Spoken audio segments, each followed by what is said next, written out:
ദൈവമില്ല എന്ന് മൂഢൻ പറയുമ്പോൾ ദൈവമുണ്ടെന്ന് തെളിയിക്കാൻ വലിയ അന്താരാഷ്ട്ര കാര്യമൊന്നും വേണ്ട. ഞാനൊരു സിമ്പിൾ കാര്യം പറയാം. നിങ്ങൾ യോഗം കഴിഞ്ഞ് വീട്ടിൽ ചെന്ന് ഒരു 10 മിനിറ്റ് കണ്ണാടിയുടെ മുമ്പിൽ പോയി ഇങ്ങനെ നോക്കി നിൽക്കണം. നിങ്ങൾ യോഗത്തിന് വരുന്നതിന് മുമ്പ് നിന്നെന്ന് എനിക്കറിയാം, അരമണിക്കൂറെങ്കിലും. യോഗം പോയി കഴിഞ്ഞിട്ട് പോയി അവിടെ ഇങ്ങനെ ഒരു 10 മിനിറ്റ് നോക്കി നിൽക്കണം. സൗന്ദര്യത്തിനല്ല. പിന്നെ ഭക്തൻ ഇങ്ങനെ എഴുതി വെച്ചിരിക്കുക, ദൈവമേ ഭയങ്കരവും അതിശയകരവുമായി നീ എന്നെ സൃഷ്ടിച്ചിരിക്കയാൽ ഞാൻ നിനക്ക് സ്തോത്രം ചെയ്യുന്നു. മനുഷ്യ ശരീരത്തിൻ്റെ സൃഷ്ടിപ്പിൻ്റെ അകത്തുണ്ട് ദൈവത്തിൻ്റെ കരവിരുത്, അല്ലേ? എന്തെല്ലാം ഒരു കുഞ്ഞു കാര്യം പറയാം, വലിയ അന്താരാഷ്ട്ര കാര്യമൊന്നുമല്ല, ഒരു കുഞ്ഞു കാര്യം പറയാം. നമ്മൾ ഈ തലയിലിരിക്കുന്ന കറുത്ത സാധനത്തിൻ്റെ പേര് മുടിയെന്നാണ്.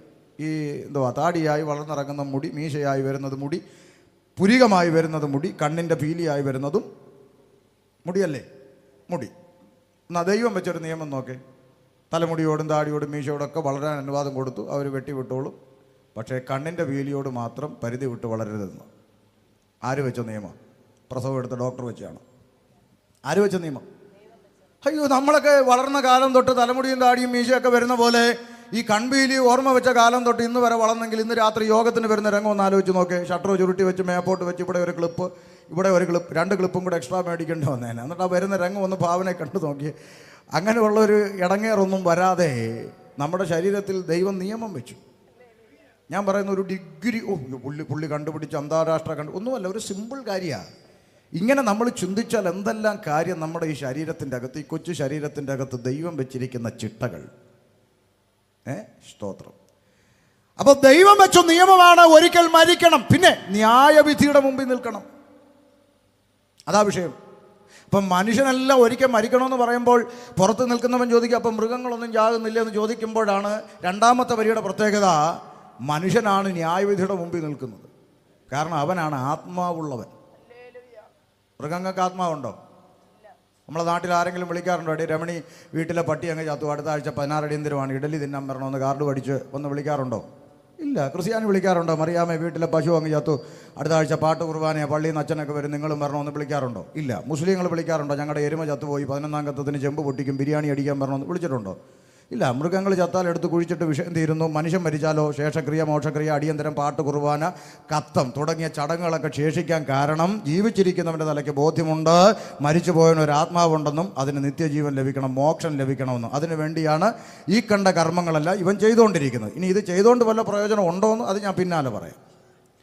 അപ്പം ചുരുക്കി പറഞ്ഞാൽ മനുഷ്യന് വിലപ്പെട്ട ആത്മാവുണ്ട്.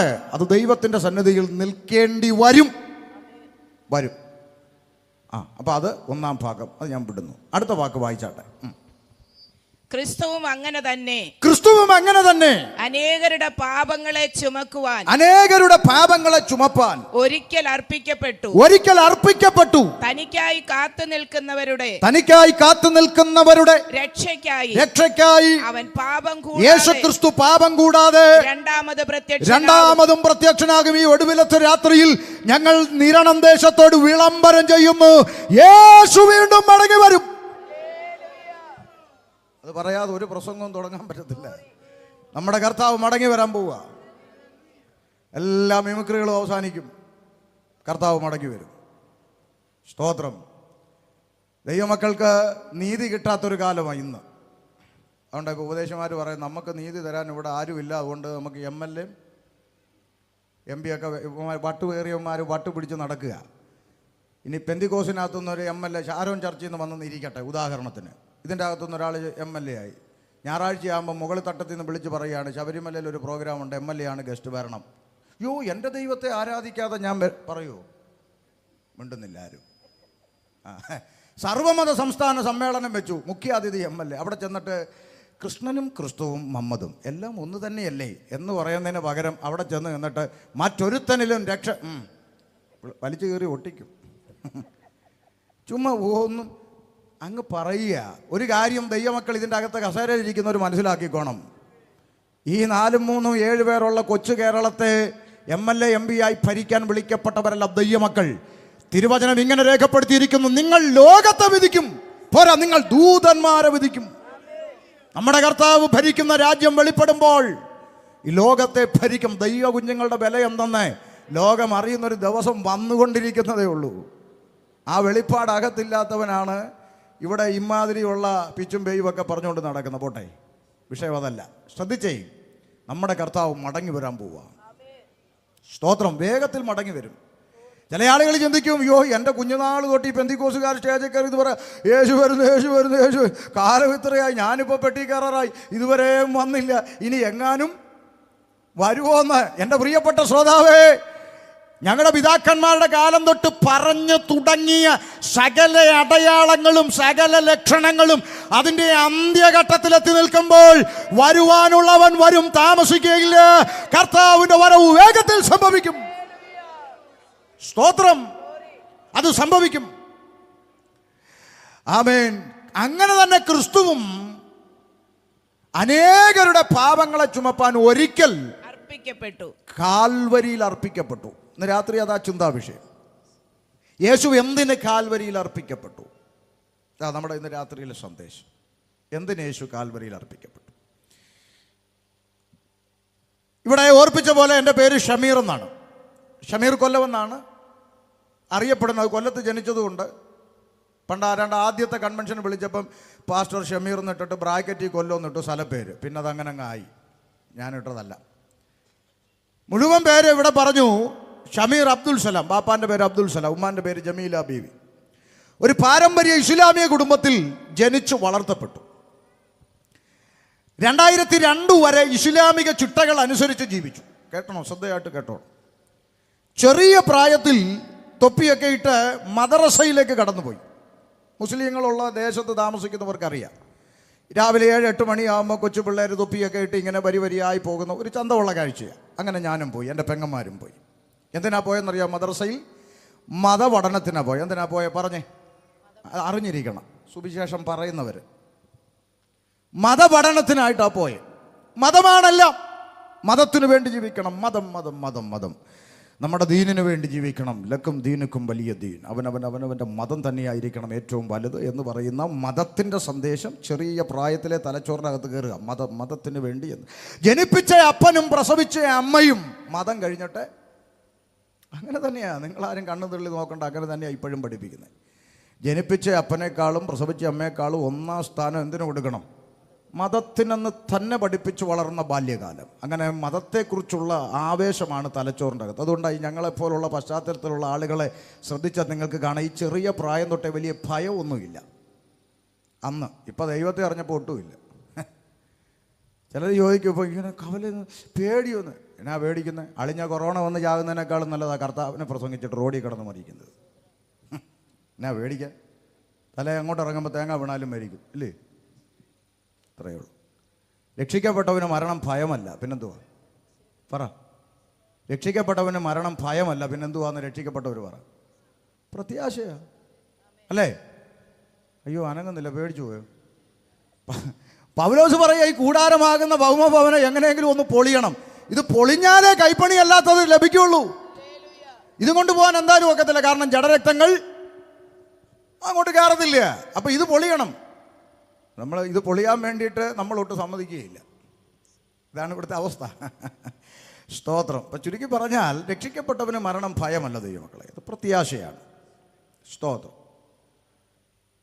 അപ്പോൾ അങ്ങനെ മതത്തെക്കുറിച്ചുള്ള ചിന്ത തലച്ചോറിനകത്ത് കയറി വളർന്ന ബാല്യകാലം, അവിടെ നിന്ന് യൗവന കാലഘട്ടത്തിലെത്തിയപ്പോൾ ജീവിതത്തിൽ ദൈവം കടത്തിവിട്ട ചില അനുഭവങ്ങൾ നിമിത്തം, അതാ ഞാൻ പ്രാരംഭത്തിൽ പറഞ്ഞ അനുഭവങ്ങൾ നിമിത്തം 2002 ഒരു ബൈബിൾ കരങ്ങളിൽ എടുക്കുവാൻ ദൈവം എനിക്ക് ഭാഗ്യം തന്നു. അനുഭവങ്ങളിലൂടെ. ആ അനുഭവത്തെയാണ് പെന്തക്കോസ്തുകാർ സാക്ഷ്യം എന്ന് പറയുന്നത്. മിക്കവാറും ഞാൻ എൻ്റെ പേര് കേൾക്കുമ്പോൾ ഈ കൺവെൻഷന് വരുന്നവർ പലരും എങ്ങനെ ഇങ്ങേര് വന്നേന്ന് കേൾക്കാനായി വരുന്നത്. പറയണമെന്ന് എനിക്കും ആശയുണ്ട്. പക്ഷേ ഞാൻ വാച്ച് നോക്കി പോകുന്ന ആളാണ്. അപ്പം ഒരു മിനിമം 3 ദിവസമൊക്കെ ഉള്ളിടത്ത് ഒരു ദിവസം അങ്ങ് സാക്ഷ്യം പറയും. അല്ലാതെ ഒക്കുകയില്ല. കാരണം ഇത് പഠിച്ചു വന്നതല്ല. നിങ്ങൾക്കറിയാം, ഒരു മുസൽമാനോട് യേശു മാത്രമാണ് രക്ഷകൻ, യേശു മാത്രമാണ് ദൈവം എന്ന് പറഞ്ഞാൽ തല്ലിക്കൊന്നാവും വിശ്വസിക്കുമോ? പറ. ഇപ്പം എനിക്കത് അത്ഭുതമൊന്നും തോന്നുന്നില്ല. കാരണം ഇവിടുത്തെ ക്രിസ്ത്യാനിയോട് പറഞ്ഞിട്ട് അവൻ്റെ തലയിൽ ഇത്, ഇപ്പോൾ പിന്നെ മുസ്ലിം ക്രിസ്ത്യാനിയോട് പറഞ്ഞിട്ട് അവൻ്റെ തലയിൽ ഇത് കയറുന്നില്ലെന്ന്. അമ്മാമേ ബൈബിൾ എടുത്ത് നോക്കാം. ബൈബിൾ അങ്ങനെ വല്ലതും പറയും ഉണ്ട്, മനസ്സിലാക്കുക. അപ്പം അങ്ങനെ അനുഭവങ്ങളിലൂടെ ബൈബിൾ കൈ വന്നു, അത്രയും പറയാം. അപ്പോൾ ഈ ബൈബിൾ ഇതെന്താ സംഗതി എന്നറിയാനൊരു താല്പര്യം. അതുകൊണ്ട് രാത്രി ഉമ്മായും പെങ്ങന്മാരും വല്യമ്മയും ഒക്കെ ഉറങ്ങിക്കഴിയുമ്പോൾ ഇടയ്ക്കും തലയ്ക്കും ഒക്കെ പയ്യെ പമ്മി ഇരുന്ന് ഇത് തുറന്നൊന്ന് വായിച്ചു നോക്കി. സ്തോത്രം. ഒരു ദിവസം ഉമ്മ കണ്ടുപിടിച്ചു. വന്ന് നോക്കിയപ്പോൾ എൻ്റെ റബ്ബേ, എന്തൊക്കെ ഇബ്ലീസിനെ ഇതിനകത്ത് വിളിച്ചു കയറ്റാനാണ് ഇവൻ ഈ പണിയും കൊണ്ടിറങ്ങിയിരിക്കുന്നതെന്ന് പറഞ്ഞ് ആകെ ഇടങ്ങേറാക്കി.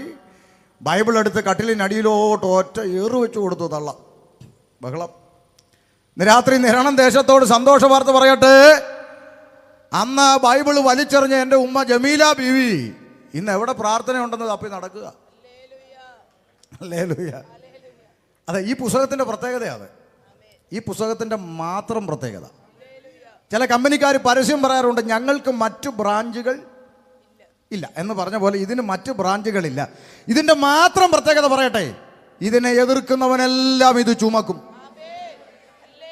കേട്ടോ, ലൈവല്ലേ, എല്ലാം കേട്ടോ. ഇതിനെ എതിർക്കുന്നവനെല്ലാം ഇത് ചുമക്കും. അത് ഈ പുസ്തകത്തിൻ്റെ പ്രത്യേകതയാണ്. പിന്നെ മറ്റൊരു പ്രത്യേകത ഉണ്ട്, ഈ പുസ്തകത്തിലെ ദൈവത്തിന് പ്രതികാര നടപടിയില്ല. ഉണ്ടോ? നിങ്ങൾ യേശുവിനോട് പ്രാർത്ഥിക്കുക, യേശുവേ അപ്പുറത്തെ വീട്ടിലെ രമണി എനിക്ക് വലിയ ശല്യമാണ്, അവളെ മണ്ടയ്ക്ക് ഒരു ഇടി വെട്ടിക്കണം എന്ന് പ്രാർത്ഥിച്ചാൽ ചിലപ്പോൾ നിന്റെ മണ്ടയ്ക്ക് ഇടി വെട്ടാൻ സാധ്യതയുണ്ട്. ആർക്കും ദോഷം വരുത്തുന്ന പ്രാർത്ഥന കേൾക്കുന്ന ദൈവം ഞാൻ പഠിച്ച വേദപുസ്തകത്തിലില്ല. ഇല്ല ഇല്ല ഇല്ല ഇല്ല. ചില വട്ടന്മാർ വന്ന് നിങ്ങളുടെ അടുത്ത് പറയും, ചില എതിർ പ്രാർത്ഥനയുടെ മണ്ഡലങ്ങൾ. അവന് പ്രാന്ത. നിങ്ങൾ ദൈവദാസന്മാരോട് ചോദിച്ചു എതിർ പ്രാർത്ഥന. അപ്പോൾ ചില മണ്ഡലം ചുമ്മാതാന്നിമാർ വാട്ടുപിടിച്ച്. ഞാനൊരു കാര്യം പറയട്ടെ, രക്ഷിക്കപ്പെട്ട് സ്നാനപ്പെട്ട് ദൈവകൃപയിൽ നിൽക്കുന്നവനെതിരെ ഇവിടെ ആര് തലകുത്തിയെന്ന് എന്തൊക്കെ കാണിച്ചാലും ആമേ വാക്ക് ശ്രദ്ധിച്ചോണം. നീ കൃപയ്ക്കകത്ത് നിൽക്കുന്നെന്ന ബോധ്യം ഉണ്ടെങ്കിൽ, നീ കൃപയിൽ നിന്ന് മാറിയിട്ടില്ലെങ്കിൽ, നീ ആ ദൈവകൃപയിൽ ഉറച്ചു നിൽക്കുകയാണെങ്കിൽ ഒരു ചുക്കും നിനക്ക് സംഭവിക്കുകയില്ല. അതെങ്ങനെ തെളിയിക്കും പാസ്റ്ററെ? ദാ നിൽക്കുന്നു 24 വർഷമായിട്ട്. ഒറ്റ വർഷത്തിൽ നിന്നെ തിരിച്ചു കൊണ്ടുവരൂടാന്ന് പറഞ്ഞ അന്ന് തുടങ്ങിയ പണിയാ. വർഷം 24ആയി. സ്തോത്രം. ദൈവകൃപയിൽ നിൽക്കുന്നെന്ന ബോധ്യം ഉണ്ടെങ്കിൽ നിനക്കെതിരെ ആരും ഇവിടെ എന്തൊക്കെ കാട്ടിക്കൂട്ടിയാലും ഒരു കുന്തവും ഇല്ല. ബന്ധനം മണ്ഡലം. സ്തോത്രം. ഇതുപോലെ കുറേ ക്ഷുദ്രജീവികളുണ്ട് ജനത്തെ പറ്റിക്കാൻ. എന്നെ അനക്കൊക്കെ പോയി. സ്തോത്രം. വിഷമിപ്പിക്കുന്നില്ല, തിരിച്ചു വരാം. അപ്പോൾ ശ്രദ്ധിച്ചേ. അപ്പോൾ ഇതിനെ എതിർക്കുന്നവനല്ല ഇത് ചുമക്കുമെന്ന് പറയുന്നത് ചില അനുഭവങ്ങളുണ്ട്. ഞാൻ കോട്ടയത്തിനടുത്ത കാനം യോഗം കഴിഞ്ഞ് ഭക്ഷണം കഴിക്കാനിരിക്കുമ്പോൾ ഉപദേശിമാർ പറഞ്ഞത് ഒരു ദൈവദാസൻ കാണാൻ വന്നിരിക്കുന്ന ഒരു സഹോദരൻ. ഓക്കെ, വിളിച്ചു, അകത്തോട്ട് വന്നു, ഒന്ന് പരിചയപ്പെടാൻ വന്നാ. എന്നെ പരിചയമുണ്ടോ? ഞാൻ പറഞ്ഞു കണ്ടതായിട്ട് ഓർക്കുന്നില്ല, എനിക്ക് അത്ര വലിയ ഓർമ്മശക്തിയുള്ള ആളല്ല. ഞങ്ങൾ ഇവിടെ ദൈവദാസന്മാർ പലരും നേരത്തെ കണ്ടിട്ടുള്ളവർ ഒരുമിച്ചിരുന്നിട്ടുള്ളവരുണ്ട്. അടുത്ത് വന്നിട്ട് എന്നെ ഓർമ്മയുണ്ടോ എന്ന് ചോദിച്ചാൽ ഞാൻ ഇച്ചിരി പതുങ്ങും. കാര്യം ആളിനെ അറിയാം, പക്ഷേ എവിടെ വെച്ച് കണ്ടെന്നുള്ളത് ഓർത്തെടുക്കുക ഇച്ചിരി പാട്, അത്രയും തലേ ഉള്ളത്. അതേസമയം നിങ്ങൾ കാവാലത്തോട് ചോദിച്ചാൽ പുള്ളി 50 വർഷം മുമ്പ് കണ്ട സമയവും സ്ഥലവും സന്ദർഭം എല്ലാം കൃത്യമായിട്ട് പറയും. ആ തല അങ്ങനെ, ഈ തല അത്രയില്ല. അപ്പം ഞാൻ പറഞ്ഞു എനിക്ക് ഓർമ്മ വരുന്നില്ല. അപ്പോൾ അദ്ദേഹം പറഞ്ഞു നമ്മൾ തമ്മിൽ കണ്ടിട്ടില്ല. ഞാൻ പറഞ്ഞു പിന്നെ എങ്ങനെയാണ് ഓർമ്മ? കേട്ടിട്ടുണ്ടാകും. എങ്ങനെ? പെന്തിക്കോസ് ഉപദേശിമാർ കുറേ കാലങ്ങൾ പറഞ്ഞുകൊണ്ട് നടന്നൊരു സാക്ഷ്യമുണ്ട്. ഞാൻ ചോദിച്ചു എന്താ? ഈ റാന്നി പട്ടണത്തിൽ പരസ്യയോഗവുമായി വന്ന ദൈവദാസന്മാരുടെ കയ്യിൽ നിന്ന് ബൈബിളും ട്രാക്റ്റുമൊക്കെ പിടിച്ചു വാങ്ങി റാന്നി പാലത്തിലിട്ട് വലിച്ചു കീറി കത്തിച്ചു എന്ന് കേട്ടിട്ടുണ്ടോ? ഞാൻ പറഞ്ഞു ഉണ്ട്. ചില പെന്തിക്കോസുകാർ, ഞാൻ രക്ഷിക്കപ്പെട്ട കാലത്ത് ചില പാഷന്മാരൊക്കെ അവിടെ ഇവിടങ്ങളിൽ പറയുന്നത് ഞാൻ കേട്ടിട്ടുണ്ട്. എന്നാൽ സത്യമാ അങ്ങനെ. അതാ പിന്നെ ആ പാലമൊക്കെ പൊളിഞ്ഞു പോയി. ഇന്ന് കാണുന്ന പാലം പിന്നെ പണിതതാന്ന് പറഞ്ഞു. ഞാൻ പറഞ്ഞു അന്ന് ആ ബൈബിള് കത്തിച്ച ആൾ ഞാനാന്ന്. അപ്പം ഞാൻ ഒന്നുകൂടെ നോക്കി, ഇനി എന്നെ കത്തിക്കാനെങ്ങാണോ നൈസായിട്ട് വന്നേ. ഞാൻ ചോദിച്ചു ഇപ്പോൾ എന്ത് ചെയ്യുന്നു? പുള്ളിയോടനെ ബൈബിൾ നോക്കി പിടിച്ചു പറയാം, ഇപ്പോൾ ഇതും ചുമന്ന് പ്രസംഗിച്ച് നടക്കുക. അതാ ഈ പുസ്തകത്തിൻ്റെ പ്രത്യേകത, ഇതിനെ എതിർക്കുന്നവനെല്ലാം ഇത് ചുമക്കും. ഒരനുഭവം കൂടെ പറയാം. തിരുവനന്തപുരത്തിനടുത്ത് കഴിഞ്ഞ ഒരു 3 മാസമാകും ഞാൻ എൻ്റെ ഫേസ്ബുക്കിൻ്റെ അകത്ത് ഫോട്ടോ സഹിതം കുറിച്ച വാർത്തയാണ്. മാമ്പഴക്കര എന്ന് പറഞ്ഞ സ്ഥലത്ത് പ്രസംഗിക്കാൻ പോയപ്പോൾ ഒരാൾ, ഞാൻ അങ്ങോട്ട് സ്റ്റേജിലോട്ട് നിന്നുമ്പോൾ ഒരാൾ ഓടി വന്ന് കെട്ടിപ്പിടിച്ചു, ഭയങ്കര സ്നേഹം. ഞാൻ എന്നാ കാര്യം എന്നാ? അപ്പോൾ പുള്ളി പറയാം എന്നെ ഓർമ്മയുണ്ടോ? ഞാൻ പറഞ്ഞു അത് മാത്രം ചോദിക്കരുത്, എവിടെ വെച്ചാന്ന് പറ. അപ്പോൾ പറയാം 15 വർഷം മുമ്പ് ഇവിടെ മാമ്പഴക്കര ജംഗ്ഷനിൽ പ്രസംഗിക്കാൻ വന്ന ഓർമ്മയുണ്ടോ? ഞാൻ പറഞ്ഞു അതുകൊണ്ട് ഓർമ്മയുണ്ട്, ഒരു വലിയ ആലിൻ്റെ ചുവട്ടിൽ റോഡ് സൈഡ്. അത് തന്നെ. അന്ന് പാസ്റ്റർ പ്രസംഗിക്കുമ്പോൾ ഏറ്റവും പുറകിലിരുന്ന് കൂകിയ BJP-കാരനാണ് ഞാനെന്ന്. ഞാൻ ചോദിച്ചു ഇപ്പം എന്ത് ചെയ്യുന്നു? ഇപ്പം പാസ്റ്ററാണ്. പേരെന്താ? സ്നേഹലാല്. ഞാൻ പറഞ്ഞു ഇപ്പോഴല്ലേ പേര് കറക്റ്റായത്. മറ്റേത് കൂവുന്ന ലാലായിരുന്നു, ഇപ്പോൾ സ്നേഹിക്കുന്ന ലാലായില്ലേ. അതാ ഈ പുസ്തകത്തിൻ്റെ പ്രത്യേകത. ഇനി നിങ്ങൾക്ക് തെളിവ് വേണം. ഇപ്പോൾ അതൊക്കെ ശരിയാണോന്ന് ഞങ്ങൾക്ക് എങ്ങനെ അറിയാം? ശരിയായിട്ടുള്ളൊരു തെളിവ് തരാം. ദാ ഇവിടെ ഇരിക്കുന്ന സഹോദരിമാരെ സമയം ഉണ്ടെങ്കിൽ യോഗം കഴിഞ്ഞ് ഇവരോട് ചോദിച്ചാൽ ഇതിൻ്റെ അകത്തിരിക്കുന്ന ഒരു 90% പറയുന്ന ഒരു ഡയലോഗ് ഞാനിപ്പോൾ പറയാം. ചത്താലും എന്നെ പെന്തിക്കോസിലാക്കാമെന്ന് നീ വിചാരിക്കണ്ടടി മോളെ എന്ന് പറഞ്ഞ ഐറ്റമാണ് ഇപ്പോൾ ഇതിൻ്റെ അകത്തിരുന്ന് കൊട്ടിപ്പാടുന്നത്. ചോദിച്ചു നോക്കും നിങ്ങൾ. അങ്ങനെ പറഞ്ഞ പലരും ഇന്ന് യോഗത്തിനും വന്നിട്ടുണ്ട്. പിന്നത്തേത് ഈ കുട്ടിക്കോൾ. അപ്പോൾ ശ്രദ്ധിച്ചേ, ഈ പുസ്തകത്തിൻ്റെ പ്രത്യേകത ഇതിനെ എതിർക്കുന്നവരെല്ലാം ഇത് ചുമക്കും. ഇത് ഈ പുസ്തകത്തിൻ്റെ പ്രത്യേകതയാണ്. അപ്പോൾ അന്ന് ഉമ്മ ബൈബിൾ വലിച്ചെറിഞ്ഞ് വലിയ വിഷയം ഉണ്ടാക്കി. അപ്പോൾ കുടുംബത്തിൽ സമാധാനം വേണം, അതുകൊണ്ട് ഞാൻ പറഞ്ഞു പ്രാർത്ഥിക്കുന്നില്ല വേണ്ട എന്നൊക്കെ പറഞ്ഞ് സമാധാനിപ്പിച്ചു. എന്നിട്ട് ആരും അറിയാതെ ഇടയ്ക്കും തലയ്ക്കൊക്കെ ഇത് വായിക്കാൻ തുടങ്ങി. കേട്ടെ, അങ്ങനെ വായിക്കുമ്പോഴാണ് തലച്ചോറിൻ്റെ അകത്തൊരു ചിന്ത. എന്താ? ഈ ബൈബിളിൽ ഈ വായിക്കുന്ന സംഭവങ്ങളൊക്കെ ഞാൻ എവിടെയോ കേട്ട് മറന്ന പോലെ. അബ്രഹാമിന് ഭാര്യയുണ്ട്, പക്ഷെ മക്കളില്ലാതിരുന്നപ്പോൾ ദാസിപ്പെണ്ണിനെ എടുക്കാൻ പറഞ്ഞു. ദാസിപ്പെണ്ണിനെ എടുത്തു. അതിൽ നിന്നൊരു കുഞ്ഞ് ജനിച്ചു. അപ്പോഴാണ് യഥാർത്ഥ ഭാര്യയ്ക്ക് കുഞ്ഞ് ജനിച്ചു. അപ്പോൾ ഇതിനെ കളയണമെന്ന് പറഞ്ഞു. മരുഭൂമിയിൽ കൊണ്ടിട്ടു. കൊച്ചിൻ്റെ നിലവിളി കേട്ട് മരുഭൂമിയിൽ ഒരു സാധ്യതയുമില്ലാത്ത സ്ഥാനത്ത് ഒരു വറ്റാത്ത ഉറവ ദൈവം തുറന്നു കൊടുത്തു. ഇതൊക്കെ ഇങ്ങനെ കേൾക്കുമ്പോൾ തലച്ചോറിൻ്റെ അകത്തൊരു ചിന്ത, ഇതൊക്കെ ഞാൻ എവിടെയോ കേട്ടിട്ടുള്ള പോലെ. ഞാൻ വീണ്ടും വായിക്കുമ്പോൾ ഈ നോഹ എന്ന് പറയുന്ന മനുഷ്യൻ ജലപ്രളയത്തിൽ അകപ്പെട്ട് ഒരു പെട്ടകമുണ്ടാക്കി അതിൻ്റെ അകത്ത് തൻ്റെ കുടുംബം രക്ഷ പ്രാപിച്ചു. ഇതും ഞാൻ കേട്ടിട്ടുണ്ട്. പിന്നീട് അങ്ങോട്ട് വായിക്കുമ്പോൾ യാക്കോബിനെ കുറിച്ചോ ദാവീദിനെ കുറിച്ചൊക്കെ വായിക്കുമ്പോൾ ഇതെവിടെയോ കേട്ട പോലെ.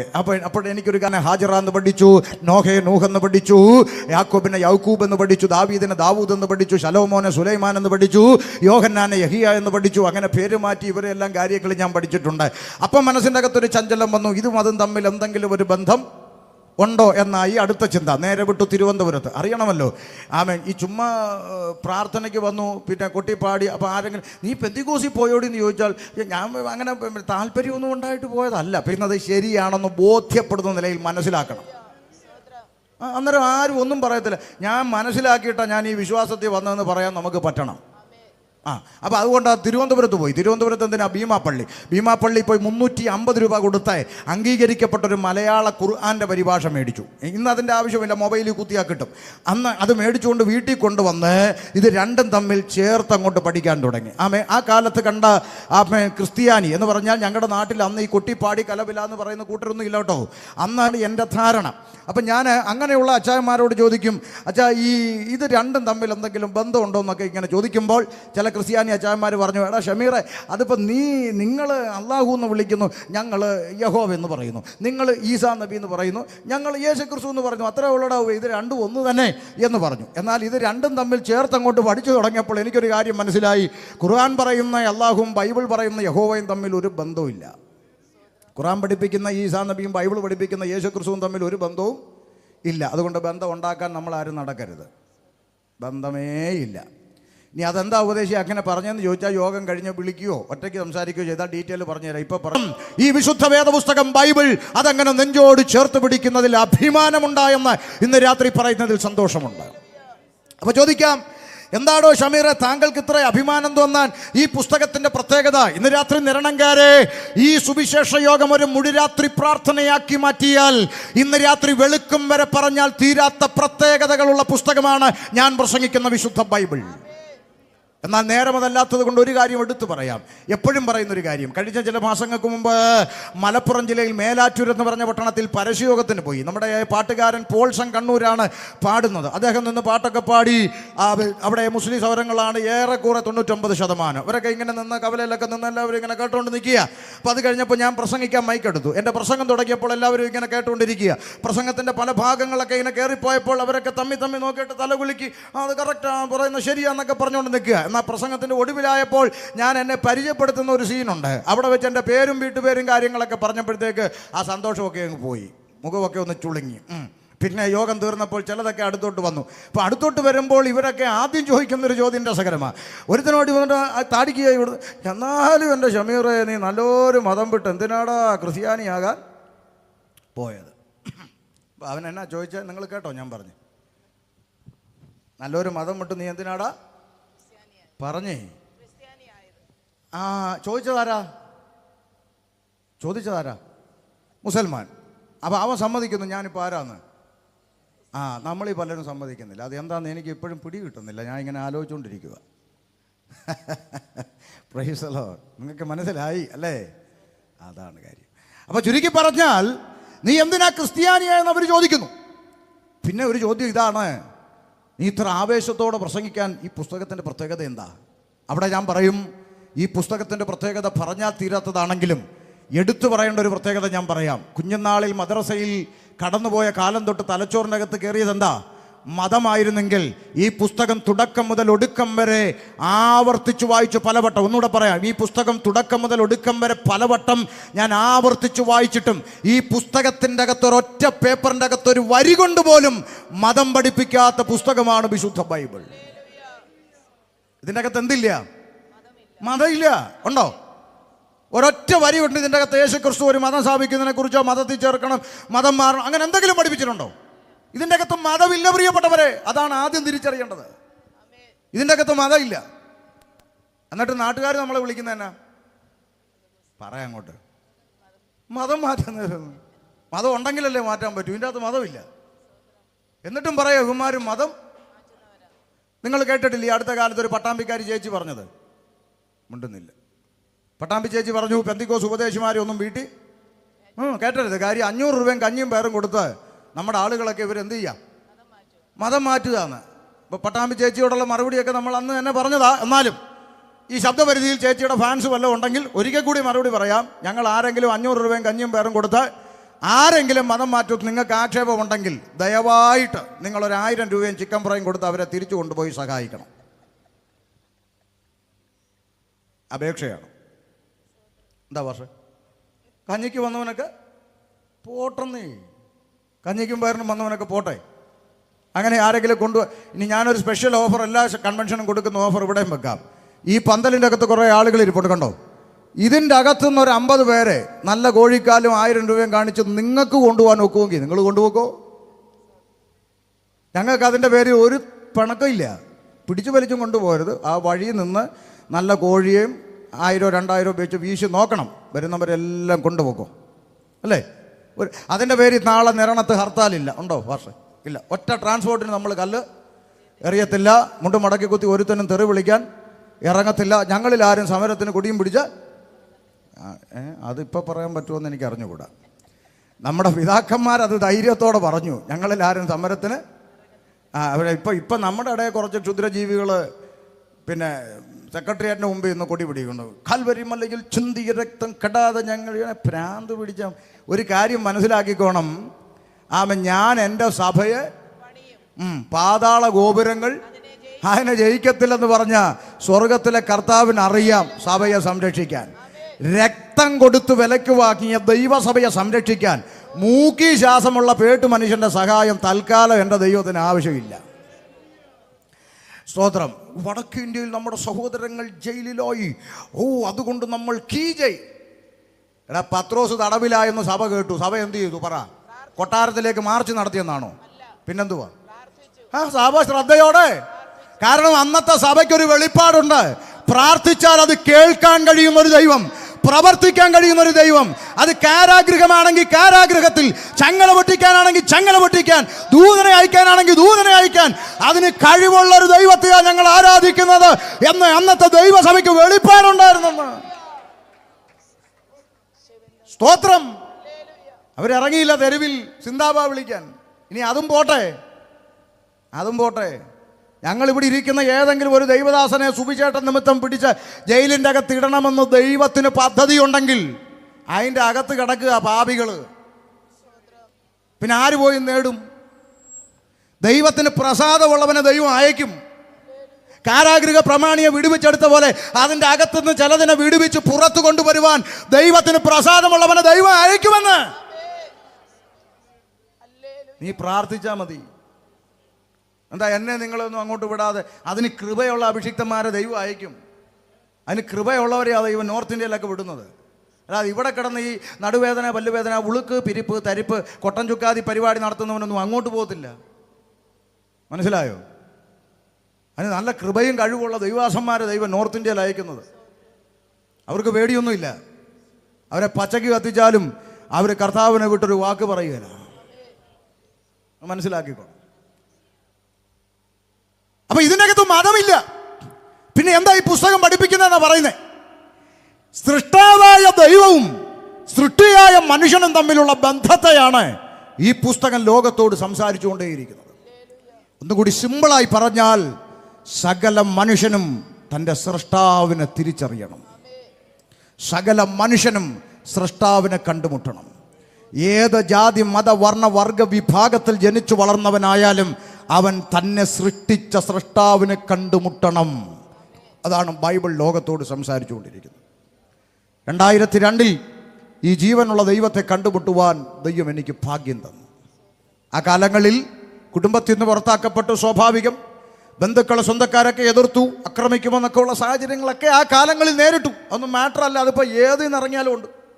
ഇതിപ്പോൾ പ്രത്യേകത പറയാനൊന്നുമില്ല. എല്ലാത്തിൽ നിന്നും ഉണ്ട്. യഥാർത്ഥമായി കർത്താവിന് വേണ്ടി നിൽക്കുന്നവനെല്ലാം പ്രതികൂലമുണ്ട്.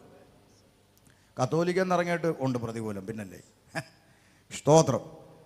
അപ്പോൾ ആ പ്രതികൂലത്തിൻ്റെ നടുവിലൂടെ ഈ കർത്താവിനെ സേവിപ്പാൻ ദൈവം എനിക്ക് ഭാഗ്യം തന്നു. സ്തോത്രം. അങ്ങനെ 2002 ഈ പുസ്തകമെടുത്ത് വിശ്വാസ ജീവിതത്തിലേക്ക് കടന്നു വരുമ്പോൾ ഒരു ഫംഗ്ഷനിൽ യാദൃച്ഛികമായി ഒരു ബന്ധുവിനെ കണ്ടു. അവനോട് വന്നിട്ട് പറഞ്ഞു, എടാ ഷമീറെ, നിനക്കെന്തോ അബദ്ധം പറ്റി, നീ ക്രിസ്ത്യാനിയാവും, നമ്മുടെ മതത്തിൽ നിന്നൊന്നും ആരും പോകത്തില്ലടാ, നീ ഇനിയെങ്കിലും തിരിച്ചറിയ, നീ തിരിച്ചു പോ, അബദ്ധം പറ്റിയതാണ്.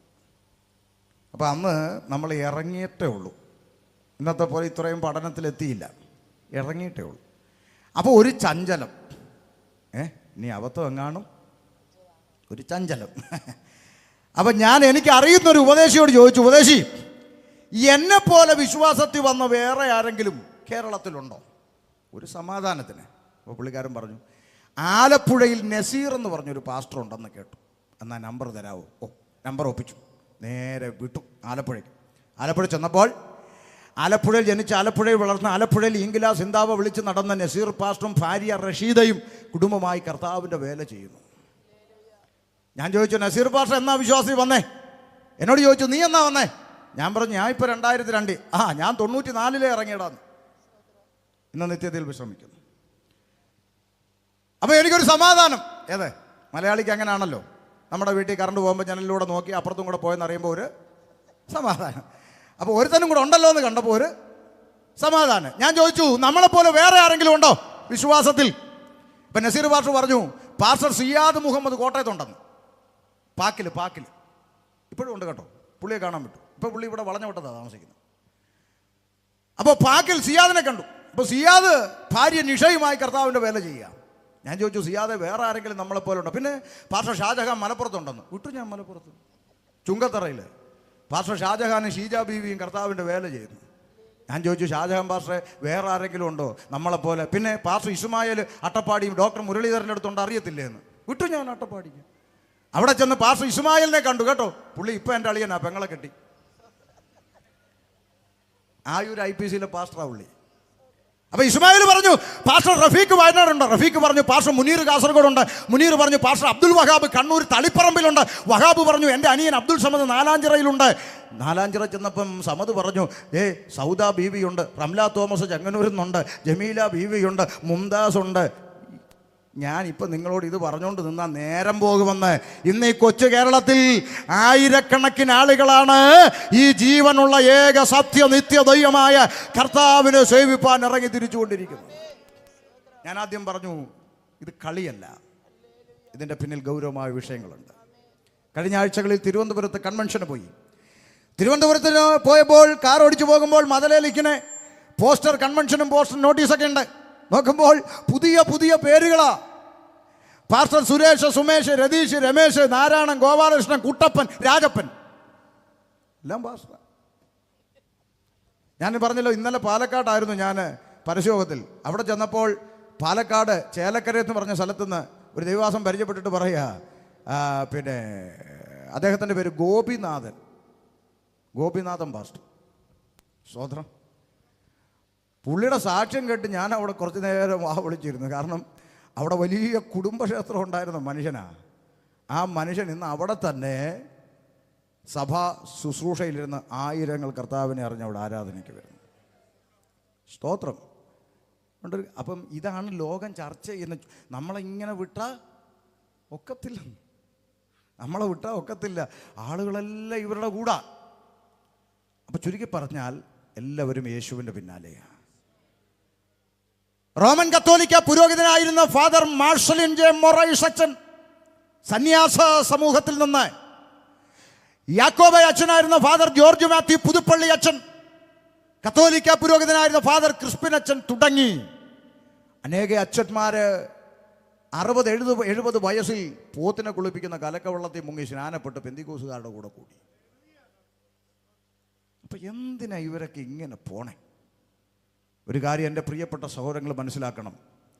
ഇവിടുത്തെ മർത്തോമക്കാരും യാക്കോബക്കാരും ഓർത്തഡോക്സുകാരും കത്തോലിക്കരും ഒക്കെ മോശമായതുകൊണ്ടോ പെന്തിക്കോസുകാർ മാത്രം മിടുക്കന്മാരായതുകൊണ്ടോ അല്ല ഇതിൻ്റെ അകത്തേക്ക് വരാൻ ഭാഗ്യം ലഭിച്ചത്. വചനപ്രകാരം ദൈവത്തെ ആരാധിക്കുന്നവനെ നിത്യജീവൻ പ്രാപിക്കാൻ കഴിയൂ എന്നുള്ളത് കൊണ്ടാണ്. സ്തോത്രം. ഒത്തിരി നല്ല മനുഷ്യർ നമുക്ക് ചുറ്റുമുണ്ട് കേട്ടോ, ഒത്തിരി നല്ല മനുഷ്യർ. ഞാൻ അതിനെ പിന്നാലെ വചനത്തോട് കോട്ട് ചെയ്ത് സംസാരിക്കാം, അപ്പം നിങ്ങൾക്ക് കുറച്ചുകൂടി മനസ്സിലാകും. അപ്പം ഞാൻ ഇതിന് വായിച്ചപ്പോൾ എനിക്ക് മനസ്സിലായി ഇതിൻ്റെ അകത്ത് മതമില്ല. പിന്നെ ഈ പുസ്തകം എന്താ പഠിപ്പിക്കുന്നത്? യേശുക്രിസ്തു എന്തിനാ ലോകത്തിലേക്ക് വന്നത്? ഇതറിയുവാനായിട്ട് ഞാൻ ബൈബിൾ അങ്ങനെ പഠിക്കാൻ തുടങ്ങിയപ്പോൾ ഷമീർ അബ്ദുൽ സലാമിന് മനസ്സിലായ കാര്യം ഇനി നിങ്ങളോടൊരു കൊച്ചു കുഞ്ഞിന് മനസ്സിലാകുന്ന പോലെ പറയാൻ പോവുക. അടുക്കടുക്കായി പറഞ്ഞ വാക്കുകൾ അവസാനിപ്പിക്കും. ശ്രദ്ധിച്ചു, ഞാനിത് വായിക്കാൻ തുടങ്ങി. വായിച്ചപ്പോൾ ആദിയിൽ ദൈവം ആകാശവും ഭൂമിയും സൃഷ്ടിച്ചു. മനസ്സിലായി, ഇതിൻ്റെ എല്ലാം പിന്നിൽ ഒരു സൃഷ്ടാവിൻ്റെ കരമുണ്ട്. ഓക്കെ. വീണ്ടും ചരാചരങ്ങൾ, ഇടജാതി, മൃഗജാതി, കന്നുകാലി, നാൽക്കാലി, പറവജാതി എന്നിങ്ങനെ അടുക്കടുക്കായി പ്രപഞ്ചത്തിൽ സൃഷ്ടിപ്പ് നടത്തുന്ന ഒരു സൃഷ്ടാവിനെ ഞാൻ ഈ പുസ്തകത്തിൽ കണ്ടു. മനോഹരം. 6-ാമത്തെ ദിവസം മനുഷ്യനെ സൃഷ്ടിക്കാൻ തീരുമാനിക്കുന്നു. അവിടെ ഞാൻ ഒന്നുകൂടി ശ്രദ്ധിച്ചു. ഒരു മനുഷ്യൻ ഉണ്ടാകട്ടെ എന്ന് ദൈവത്തിന് പറയാമായിരുന്നു, അല്ലേ? കന്നുകാലി ഉണ്ടാകട്ടെ, ഇടജാതി ഉണ്ടാകട്ടെ, പറവജാതി പറക്കട്ടെ എന്ന് പറഞ്ഞപ്പോൾ ഉണ്ടായില്ലേ? അങ്ങനെങ്കിൽ ഒരു മനുഷ്യൻ, പുരുഷൻ ഉണ്ടാകട്ടെ എന്ന് പറയാമായിരുന്നു, പറഞ്ഞില്ല. പിന്നെ എങ്ങനെ? മനുഷ്യന് മാത്രം ഒരു പ്രത്യേകത. എന്താ പ്രത്യേകത? നിലത്തെ പൊടി കൊണ്ട് ദൈവത്തിൻ്റെ കരാങ്കുലികളാൽ ഒരു മനുഷ്യരൂപത്തെ നിർമ്മിക്കുന്നു. എത്ര മനോഹരം! ദൈവത്തിൻ്റെ കരസ്പർശമേറ്റവൻ മനുഷ്യനെ നിർമ്മിച്ചു. അനക്കമില്ല. എപ്പോഴാണ് അനക്കം വെച്ചത്? അവൻ്റെ മൂക്കിലേക്ക് ജീവശ്വാസമൂതി മനുഷ്യൻ ജീവനുള്ളവനായി തീർന്നു. ആ ദൈവമൂതിയ ജീവശ്വാസത്തിലൂടെ എനിക്കും നിങ്ങൾക്കും ലഭിച്ചൊരു ലോട്ടറിയാണ് വിലപ്പെട്ട ആത്മാവ്. അത് നമുക്ക് നൽകി. വിലപ്പെട്ട ആത്മാവുള്ളവനായി ദൈവം മനുഷ്യനെ സൃഷ്ടിച്ചു. മനോഹരം. വീണ്ടും ഞാൻ വായിച്ചപ്പോൾ കണ്ടു, മനുഷ്യൻ ഏകനായിരിക്കുന്നത് നല്ലതല്ല, അവന് തക്ക തുണ ഉണ്ടാക്കി കൊടുക്കുമെന്ന് പറഞ്ഞുകൊണ്ട് ഉലക ചരിത്രത്തിൽ ആദ്യമായി വിവാഹം എന്ന് പറയുന്ന പവിത്രമായ ബന്ധം ഭൂമിയിൽ സ്ഥാപിക്കുന്ന ദൈവത്തെ കണ്ടു. ആദ്യത്തെ കല്യാണം, ചെറുക്കൻ്റെ പേര് വേഗം പറ, കൂടെ വരണം. ആദം, പെണ്ണിൻ്റെ പേര് ഔവ. കല്യാണം നടന്ന ഓഡിറ്റോറിയം ഏദൻ. കല്യാണം നടത്തിയ ഉപദേശി സെൻട്രൽ പാസ്റ്റർ ഒന്നുമല്ല, യഹോവയായ ആദ്യത്തെ കല്യാണം. അത്രയും പറഞ്ഞ സ്ഥിതിക്ക് ഈ കല്യാണം എങ്ങനെ നടന്നതെന്നും കൂടെ ഒന്ന് പറയാം. ഉപദേശി പറയാം. കല്യാണമല്ല, കൺവെൻഷനാണെന്ന് എനിക്കറിയാം, എന്നാലും ഒരു വരി പറയാം. പിന്നെ ഈ ആദം എന്ന് പറയുന്ന ചെറുക്കൻ അവിടെ ഏദൻ തോട്ടത്തിൽ നിന്നൊരു കാട്ടുമരത്തിൻ്റെ വള്ളി ഡിങ്കനെ പോലെ പറന്നുപോയി വലിച്ചു പൊട്ടിച്ച് ഇവളെ കഴുത്തേലോട്ടിട്ട് ഒരു മുറുക്ക്. ഇത് കണ്ട് ദൈവം അപ്പുറത്തോട്ട് മാറിയെന്ന് അങ്ങനെ വല്ല മുറുക്കിയോ? പറ. ബൈബിൾ വായിച്ചവർ പറ, അങ്ങനെ വല്ല മുറുക്കിയോ? അങ്ങനെ ഒന്നും മുറുക്കിയിട്ടില്ല. അതാണ് ഈ പെന്തിക്കോസുകാർ മുറുക്കാത്ത. ഇനി ചോദിച്ചേക്കരുത്, അതാ മുറുക്കാത്ത. കറുത്ത ചരട് പോലും വലിയോടി ഇല്ല. ഇത് നിങ്ങളെ തമാശിക്കാൻ പറഞ്ഞതല്ല, ഗൗരവമുള്ള വിഷയം. കേട്ടോ, ദൈവം ഒരു മെറ്റീരിയൽ കൊണ്ടും യോജിപ്പിച്ചില്ല. ഇതെന്തിനാ പറഞ്ഞെന്നറിയാമോ? സ്നാനപ്പെടാൻ വിളിക്കുമ്പോൾ ചിലതങ്ങ് പിടുത്തമാ. എൻ്റെ ചേട്ടൻ കെട്ടിയ കെട്ടുതാലി പൊട്ടിക്കാനോ? നോ. വലിയ നാടക ഡയലോഗൊന്നും വിടണ്ട. കേട്ടോ രംഗം എന്താന്ന്. ദൈവം അവരെ യോജിപ്പിച്ചത് ഉടമ്പടിയാൽ. എന്താ ഉടമ്പടി? ഇത് എൻ്റെ അസ്ഥിയിൽ നിന്ന് അസ്ഥി, ഇത് എൻ്റെ മാംസത്തിൽ നിന്ന് മാംസം. സാക്ഷി സ്വർഗത്തിലെ ദൈവം. സ്വർഗത്തിലെ ദൈവം സാക്ഷിയായ ഒരു ഉടമ്പടി ചെയ്തു. ആ ഉടമ്പടിക്കകത്ത് ഒളിച്ചിരിക്കുന്ന ഒരു കുടുക്കുണ്ടമ്മാമേ. എന്താ കുടുക്കെന്നറിയാമോ? അസ്ഥിക്കും മാംസവും കൂടാതെയോ മാംസത്തിന് അസ്ഥി കൂടാതെയോ ജീവിതമില്ല. ഉണ്ടോ? ഇവിടെ പ്രസംഗിച്ചുകൊണ്ട് നിൽക്കുന്ന എൻ്റെ ശരീരത്തിൽ അസ്ഥിയുണ്ട്, മാംസം ഒട്ടുമില്ലെങ്കിൽ പിള്ളേരെന്നെ പൊക്കിയെടുത്ത് ലാബിൽ കൊണ്ട് തൂക്കിയിടില്ലേ പഠിക്കാൻ, അല്ലേ? മാംസമുണ്ട്, അസ്ഥി ഇല്ലെന്നിരിക്കട്ടെ. ഞാനിങ്ങനെ നിവർന്ന് നിൽക്കുവോ? നിങ്ങളിങ്ങനെ ഇരിക്കുവോ? പറ. ഇല്ല, മാവ് കുഴച്ചിട്ടിരിക്കുന്ന പോലെ അവിടെ. അപ്പം അസ്ഥിയും മാംസവും ഉണ്ടെങ്കിൽ ഞാനിങ്ങനെ നിൽക്കൂ, അത് മനസ്സിലായി. പക്ഷേ ഷമീർ കൊല്ലത്തിൻ്റെ അസ്ഥിയും മാംസവും തമ്മിൽ വേർപെടുന്നൊരു ദിനം വരില്ലേ? വരുവോ? എന്നാ അത് പറയാം അങ്ങോട്ട്. എന്നാ അത് ഷമീർ കൊല്ലം മരിച്ച് പെട്ടിക്കകത്ത് കയറി ഇതുപോലെ കൊണ്ട് കിടത്തി ഇതുപോലെ പന്തലൊക്കെ ഇട്ട് നിങ്ങളെല്ലാവരും ഇങ്ങനെ, നിങ്ങളെല്ലാം വരുമോ? എല്ലാവരും വരണം. ചത്തിട്ട് ക്ഷണിക്കാൻ ഒക്കത്തില്ല, അതുകൊണ്ട് ജീവിച്ചിരിക്കുമ്പോൾ ക്ഷണിക്കുക. എല്ലാവരും എന്ത് ചെയ്യണം? വരണം. അപ്പോൾ എല്ലാവരും വന്നുകൂടും. പിന്നെ പാസ്റ്റർമാർ ഇതുപോലെ പ്രത്യേകമായിട്ടിരിക്കും. പിന്നെ ഇവർ എന്നെക്കുറിച്ച് കുറച്ച് തള്ളും, നിങ്ങൾ സഹിക്കണം. ഇവരെന്നെക്കുറിച്ച് അങ്ങോട്ട് തള്ളും, ഈ കാലഘട്ടത്തിൻ്റെ ധീര പോരാളിന്ന്. ജീവിച്ചിരിക്കുമ്പം വെക്കാവുന്ന പാര മൊത്തം എനിക്കിട്ട് വെച്ചേച്ച് ചാകുമ്പോൾ തള്ളാൻ ഒരുത്തനും അങ്ങോട്ടും വരികയും ചെയ്യരുത്. ക്ഷണിക്കുന്ന കൂട്ടത്തിൽ അതും കൂടെ പറയണമല്ലോ. അല്ല, ഒരു നല്ല വാക്ക് പറയുന്നത് എപ്പോൾ പറയണം പാസ്റ്ററെ? ജീവിച്ചിരിക്കും. ദൈവാസനെ നന്നായി, ദൈവം അനുഗ്രഹിക്കട്ടെ, നമുക്കൊരു ചാർജ്, മുമ്പോട്ട് പോകാനൊരു സന്തോഷം അല്ലേ? ജീവിച്ചിരിക്കുമ്പം വെക്കാവുന്ന ആപ്പ് മൊത്തം വെച്ചേച്ച് എന്തൊരു ആപ്പാന്നറിയാവോ? കൺവെൻഷന് പ്രസംഗിക്കാൻ കമ്മിറ്റി കൂടി ആരെ വിളി? ഷമീർ കൊല്ലത്ത്. അപ്പോൾ 2 എണ്ണം ഒറ്റക്കാലം നിൽക്കുക, ഷമീർ കൊല്ലത്ത് വിളിക്കാം. അപ്പോൾ മറ്റേ 8 എണ്ണം പറയും ചുമ്മാ ആവശ്യമില്ലാതെ അങ്ങേരെ വിളി, അങ്ങേര് വന്നാൽ ആദ്യം നമുക്കിട്ട് തന്നെ കിട്ടും. അത് അപ്പം മറ്റവൻ പറയും അതല്ല, പുള്ളി സുവിശേഷം പറയും. ലാസ്റ്റ് നിർബന്ധം ഈ 2 എണ്ണത്തിൻ്റെ ശല്യം സഹിക്കാഞ്ഞ് ലാസ്റ്റ് 8 എണ്ണം പറയും, എന്നാൽ പിന്നെ അനുഭവിക്കുക, വിളിച്ചു എന്ന് പറയും, സമ്മതി. ഇതാണ് രംഗം. ഇത് ഏറ്റവും വലിയ കോമഡി ഇതൊന്നുമല്ല. ഇതെല്ലാം കഴിഞ്ഞ് നമ്മൾ ഈ കൺവെൻഷൻ സ്ഥലത്തോട്ട് ചെന്ന് വണ്ടിയിൽ നിന്ന് അങ്ങോട്ട് ഇറങ്ങുമ്പോൾ ആദ്യം വന്ന് കെട്ടിപ്പിടിക്കുന്ന ഈ 8 എണ്ണം. പാസ്റ്ററെ ഇവിടെ ഇറക്കാൻ ഞങ്ങളാണ്. നീ ആരാ മോനെന്നൊക്കെ എനിക്ക് നല്ലപോലെ അറിയാമല്ലോ. അപ്പോൾ ആപ്പ് വെക്കുക. അപ്പോൾ അതുകൊണ്ട് ആമേൻ, ഒന്ന് ശ്രദ്ധിച്ചേ. അപ്പോൾ ഈ പെട്ടിക്കകത്ത് കൊണ്ടാക്കി ആളുകളൊക്കെ വന്നുകൂടി എല്ലാവരുടെയും കർമ്മ ശുശ്രൂഷകളൊക്കെ കഴിഞ്ഞേച്ച് എന്നെ പൊക്കിയെടുത്ത് കല്ലറെ കൊണ്ടുവച്ച് മണ്ണ് വിട്ട് ഉഴുന്നുവടയും ചായയൊക്കെ കഴിച്ചു നിങ്ങൾ നിങ്ങളുടെ വഴിക്കും പോയി. മണിക്കൂറുകൾ പിന്നിടുമ്പോൾ എൻ്റെ അസ്ഥിയും മാംസവും ഒക്കെ വേർപെട്ട് മണ്ണോട് അലിഞ്ഞു ചേരാൻ തുടങ്ങുന്നത് മരണമെന്ന പ്രോസസ്സിലൂടാണെങ്കിൽ, സഹോദരി സഹോദര, ഭൂമിയിൽ ദൈവം സ്ഥാപിച്ച വിവാഹത്തിൻ്റെ പ്രത്യേകത അത് മരണത്താലല്ലാതെ വേർപെടുത്താൻ പാടില്ലാത്ത പവിത്രമായ ബന്ധം. ഞാൻ പറഞ്ഞതിൻ്റെ സാരം പിടി കിട്ടിയോ? എന്തെങ്കിലും ഒരു വിഷയം ഉണ്ടാകുമ്പോൾ നാട്ടിലെ പെണ്ണുങ്ങൾ അടിച്ച് കളയടി അവനെ, അവനല്ലെങ്കിൽ വേറൊരുത്തൻ. പറ്റത്തില്ല കേട്ടോ. കുടുംബജീവിതത്തിന് ഏറെ പ്രാധാന്യം കൽപ്പിക്കുന്ന ഒരു ദൈവമാണ് വേദപുസ്തകത്തിലെ ദൈവം. സ്തോത്രം കൊണ്ട് മനസ്സിലാക്കിയത് കുഞ്ഞുകളിയല്ല. കുടുംബജീവിതം വളരെ ഗൗരവമുള്ളൊരു കാര്യമാണ് വേദപുസ്തകത്തിൽ. കല്യാണം അല്ലാത്തതുകൊണ്ട് ഞാൻ അവിടെ നിർത്തുന്നു. അപ്പോൾ ആദ്യത്തെ കല്യാണം ദൈവം യോജിപ്പിച്ചു, മനസ്സിലാവുന്നുണ്ടോ? ഒരു മെറ്റീരിയലും കൊണ്ടല്ല യോജിപ്പിച്ചു. പിന്നെ ആരോ ഉപദേശി മുറുക്കൊക്കെ കണ്ടുപിടിച്ചത്? അത് മനുഷ്യൻ കണ്ടുപിടിച്ചത് അമ്മാമേ. അതെന്തിനാ? അവന് തോന്നുമ്പോൾ ഇത് പൊട്ടിച്ചാൽ അടുത്ത മുറുക്കാൻ. നിങ്ങൾക്ക് പിടികിട്ടിയോ? ദൈവം യോജിപ്പിച്ചതുപോലെ കുടുംബജീവിതം ആരംഭിച്ചാൽ പിന്നെ ചാകുന്ന വരെ ഇതിനെ കളയാനൊക്കത്തില്ല. അപ്പം മനുഷ്യൻ്റെ ബുദ്ധി തലച്ചോറിൻ്റെ അകത്ത് കത്തി ചാകുന്നവരെ ഇതിനെയൊക്കെ ചുമക്കണമല്ലോ എന്ന് ഓർത്തപ്പോൾ അവൻ്റെ തലയിൽ ബൾബ് കത്തി മുറുക്കാം. അതാകുമ്പോൾ ദേഷ്യം വരുമ്പം വലിച്ചു പൊട്ടിച്ചിട്ട് നിന്നെ വേണ്ടാടി എന്ന് പറഞ്ഞാൽ അവന് എളുപ്പം ഊരാ. അതിന് മനുഷ്യൻ കണ്ടുപിടിച്ച സൂത്രമാണ് മുറുക്ക്. അതുകൊണ്ട് ദൈവമക്കൾ ഒരു കാര്യം മനസ്സിലാക്കണം. ഞങ്ങൾ ഉപദേശിമാരുടെ അടുക്കൽ ആരെങ്കിലും ഡൈവോഴ്സും പറഞ്ഞുകൊണ്ട് വന്നാൽ രണ്ടാമത് കെട്ടിക്കണമെന്ന് പറഞ്ഞ് ഞങ്ങൾ ഓടിക്കും. മനസ്സിലായോ? എന്നെ അനക്കമൊന്നുമില്ല. അനങ്ങാത്ത കാര്യം എന്താണെന്ന് എനിക്കറിയാം. ഞങ്ങളവിടെ അറിയപ്പെടുന്നൊരു ഉപദേശി 3ാമത്തെ കെട്ടിച്ചെന്നല്ലേ, അവനൊന്നും വേദപുസ്തകമായിട്ട് ബന്ധമില്ല. അത് റവയായാലും കൊള്ളാം, മൈദ ആയാലും വേദപുസ്തകമായിട്ടൊന്നും ബന്ധമൊന്നുമില്ല. സ്തോത്രം. ഇവിടെ ആളുകൾ കാട്ടിക്കൂട്ടുന്ന മിമിക്രിക്കൊക്കെ ദൈവം കൂട്ടു നിൽക്കുമെന്നൊന്നും നിങ്ങൾ വിചാരിക്കരുത്. ദൈവത്തിനൊരു പ്രമാണമേ ഉള്ളൂ. ആ പ്രമാണം അനുസരിച്ച് നിൽക്കുന്നവനെ ദൈവം മാനിക്കത്തുള്ളൂ. ഇവിടെ എത്ര വലിയ സൂപ്രണ്ട് റവയാണെന്നും ഒരു കഥയുമില്ല. സ്തോത്രം. വേദപുസ്തകത്തിനൊരു പ്രമാണമുണ്ട്. കല്യാണമല്ലല്ലോ, അതുകൊണ്ട് അവിടെ വിടാം. അപ്പം സന്തോഷത്തോടെ ദൈവം യോജിപ്പിച്ചു. അവർ ദൈവത്തെ ആരാധിച്ചുകൊണ്ട് മുന്നോട്ട് പോകുന്നു. ഇതാണ് വേദപുസ്തകത്തിൽ ഞാൻ പഠിച്ച 1ാം ഘട്ടം. ശ്രദ്ധയോടെ കേൾക്കണം. വേദപുസ്തകത്തിന് 1ാം ഘട്ടം. വേറൊരു പ്രശ്നമില്ല. ആകെ കൂടെ ഒരു ദൈവം, യഹോവയായ ദൈവം. ആകെ കൂടെ 2 മനുഷ്യൻ, ആദം ഹവ്വ. വേറെ പ്രശ്നങ്ങളൊന്നുമില്ല. മനുഷ്യന്മാർ തമ്മിൽ അടിയില്ല, കാരണം വേറെ മനുഷ്യരില്ല. ദൈവങ്ങൾ തമ്മിലും അടിയില്ല, കാരണം വേറെ ഇല്ല. അങ്ങനെ സന്തോഷത്തോടെ മുന്നോട്ട് പോകുന്നു 1ാം ഘട്ടം.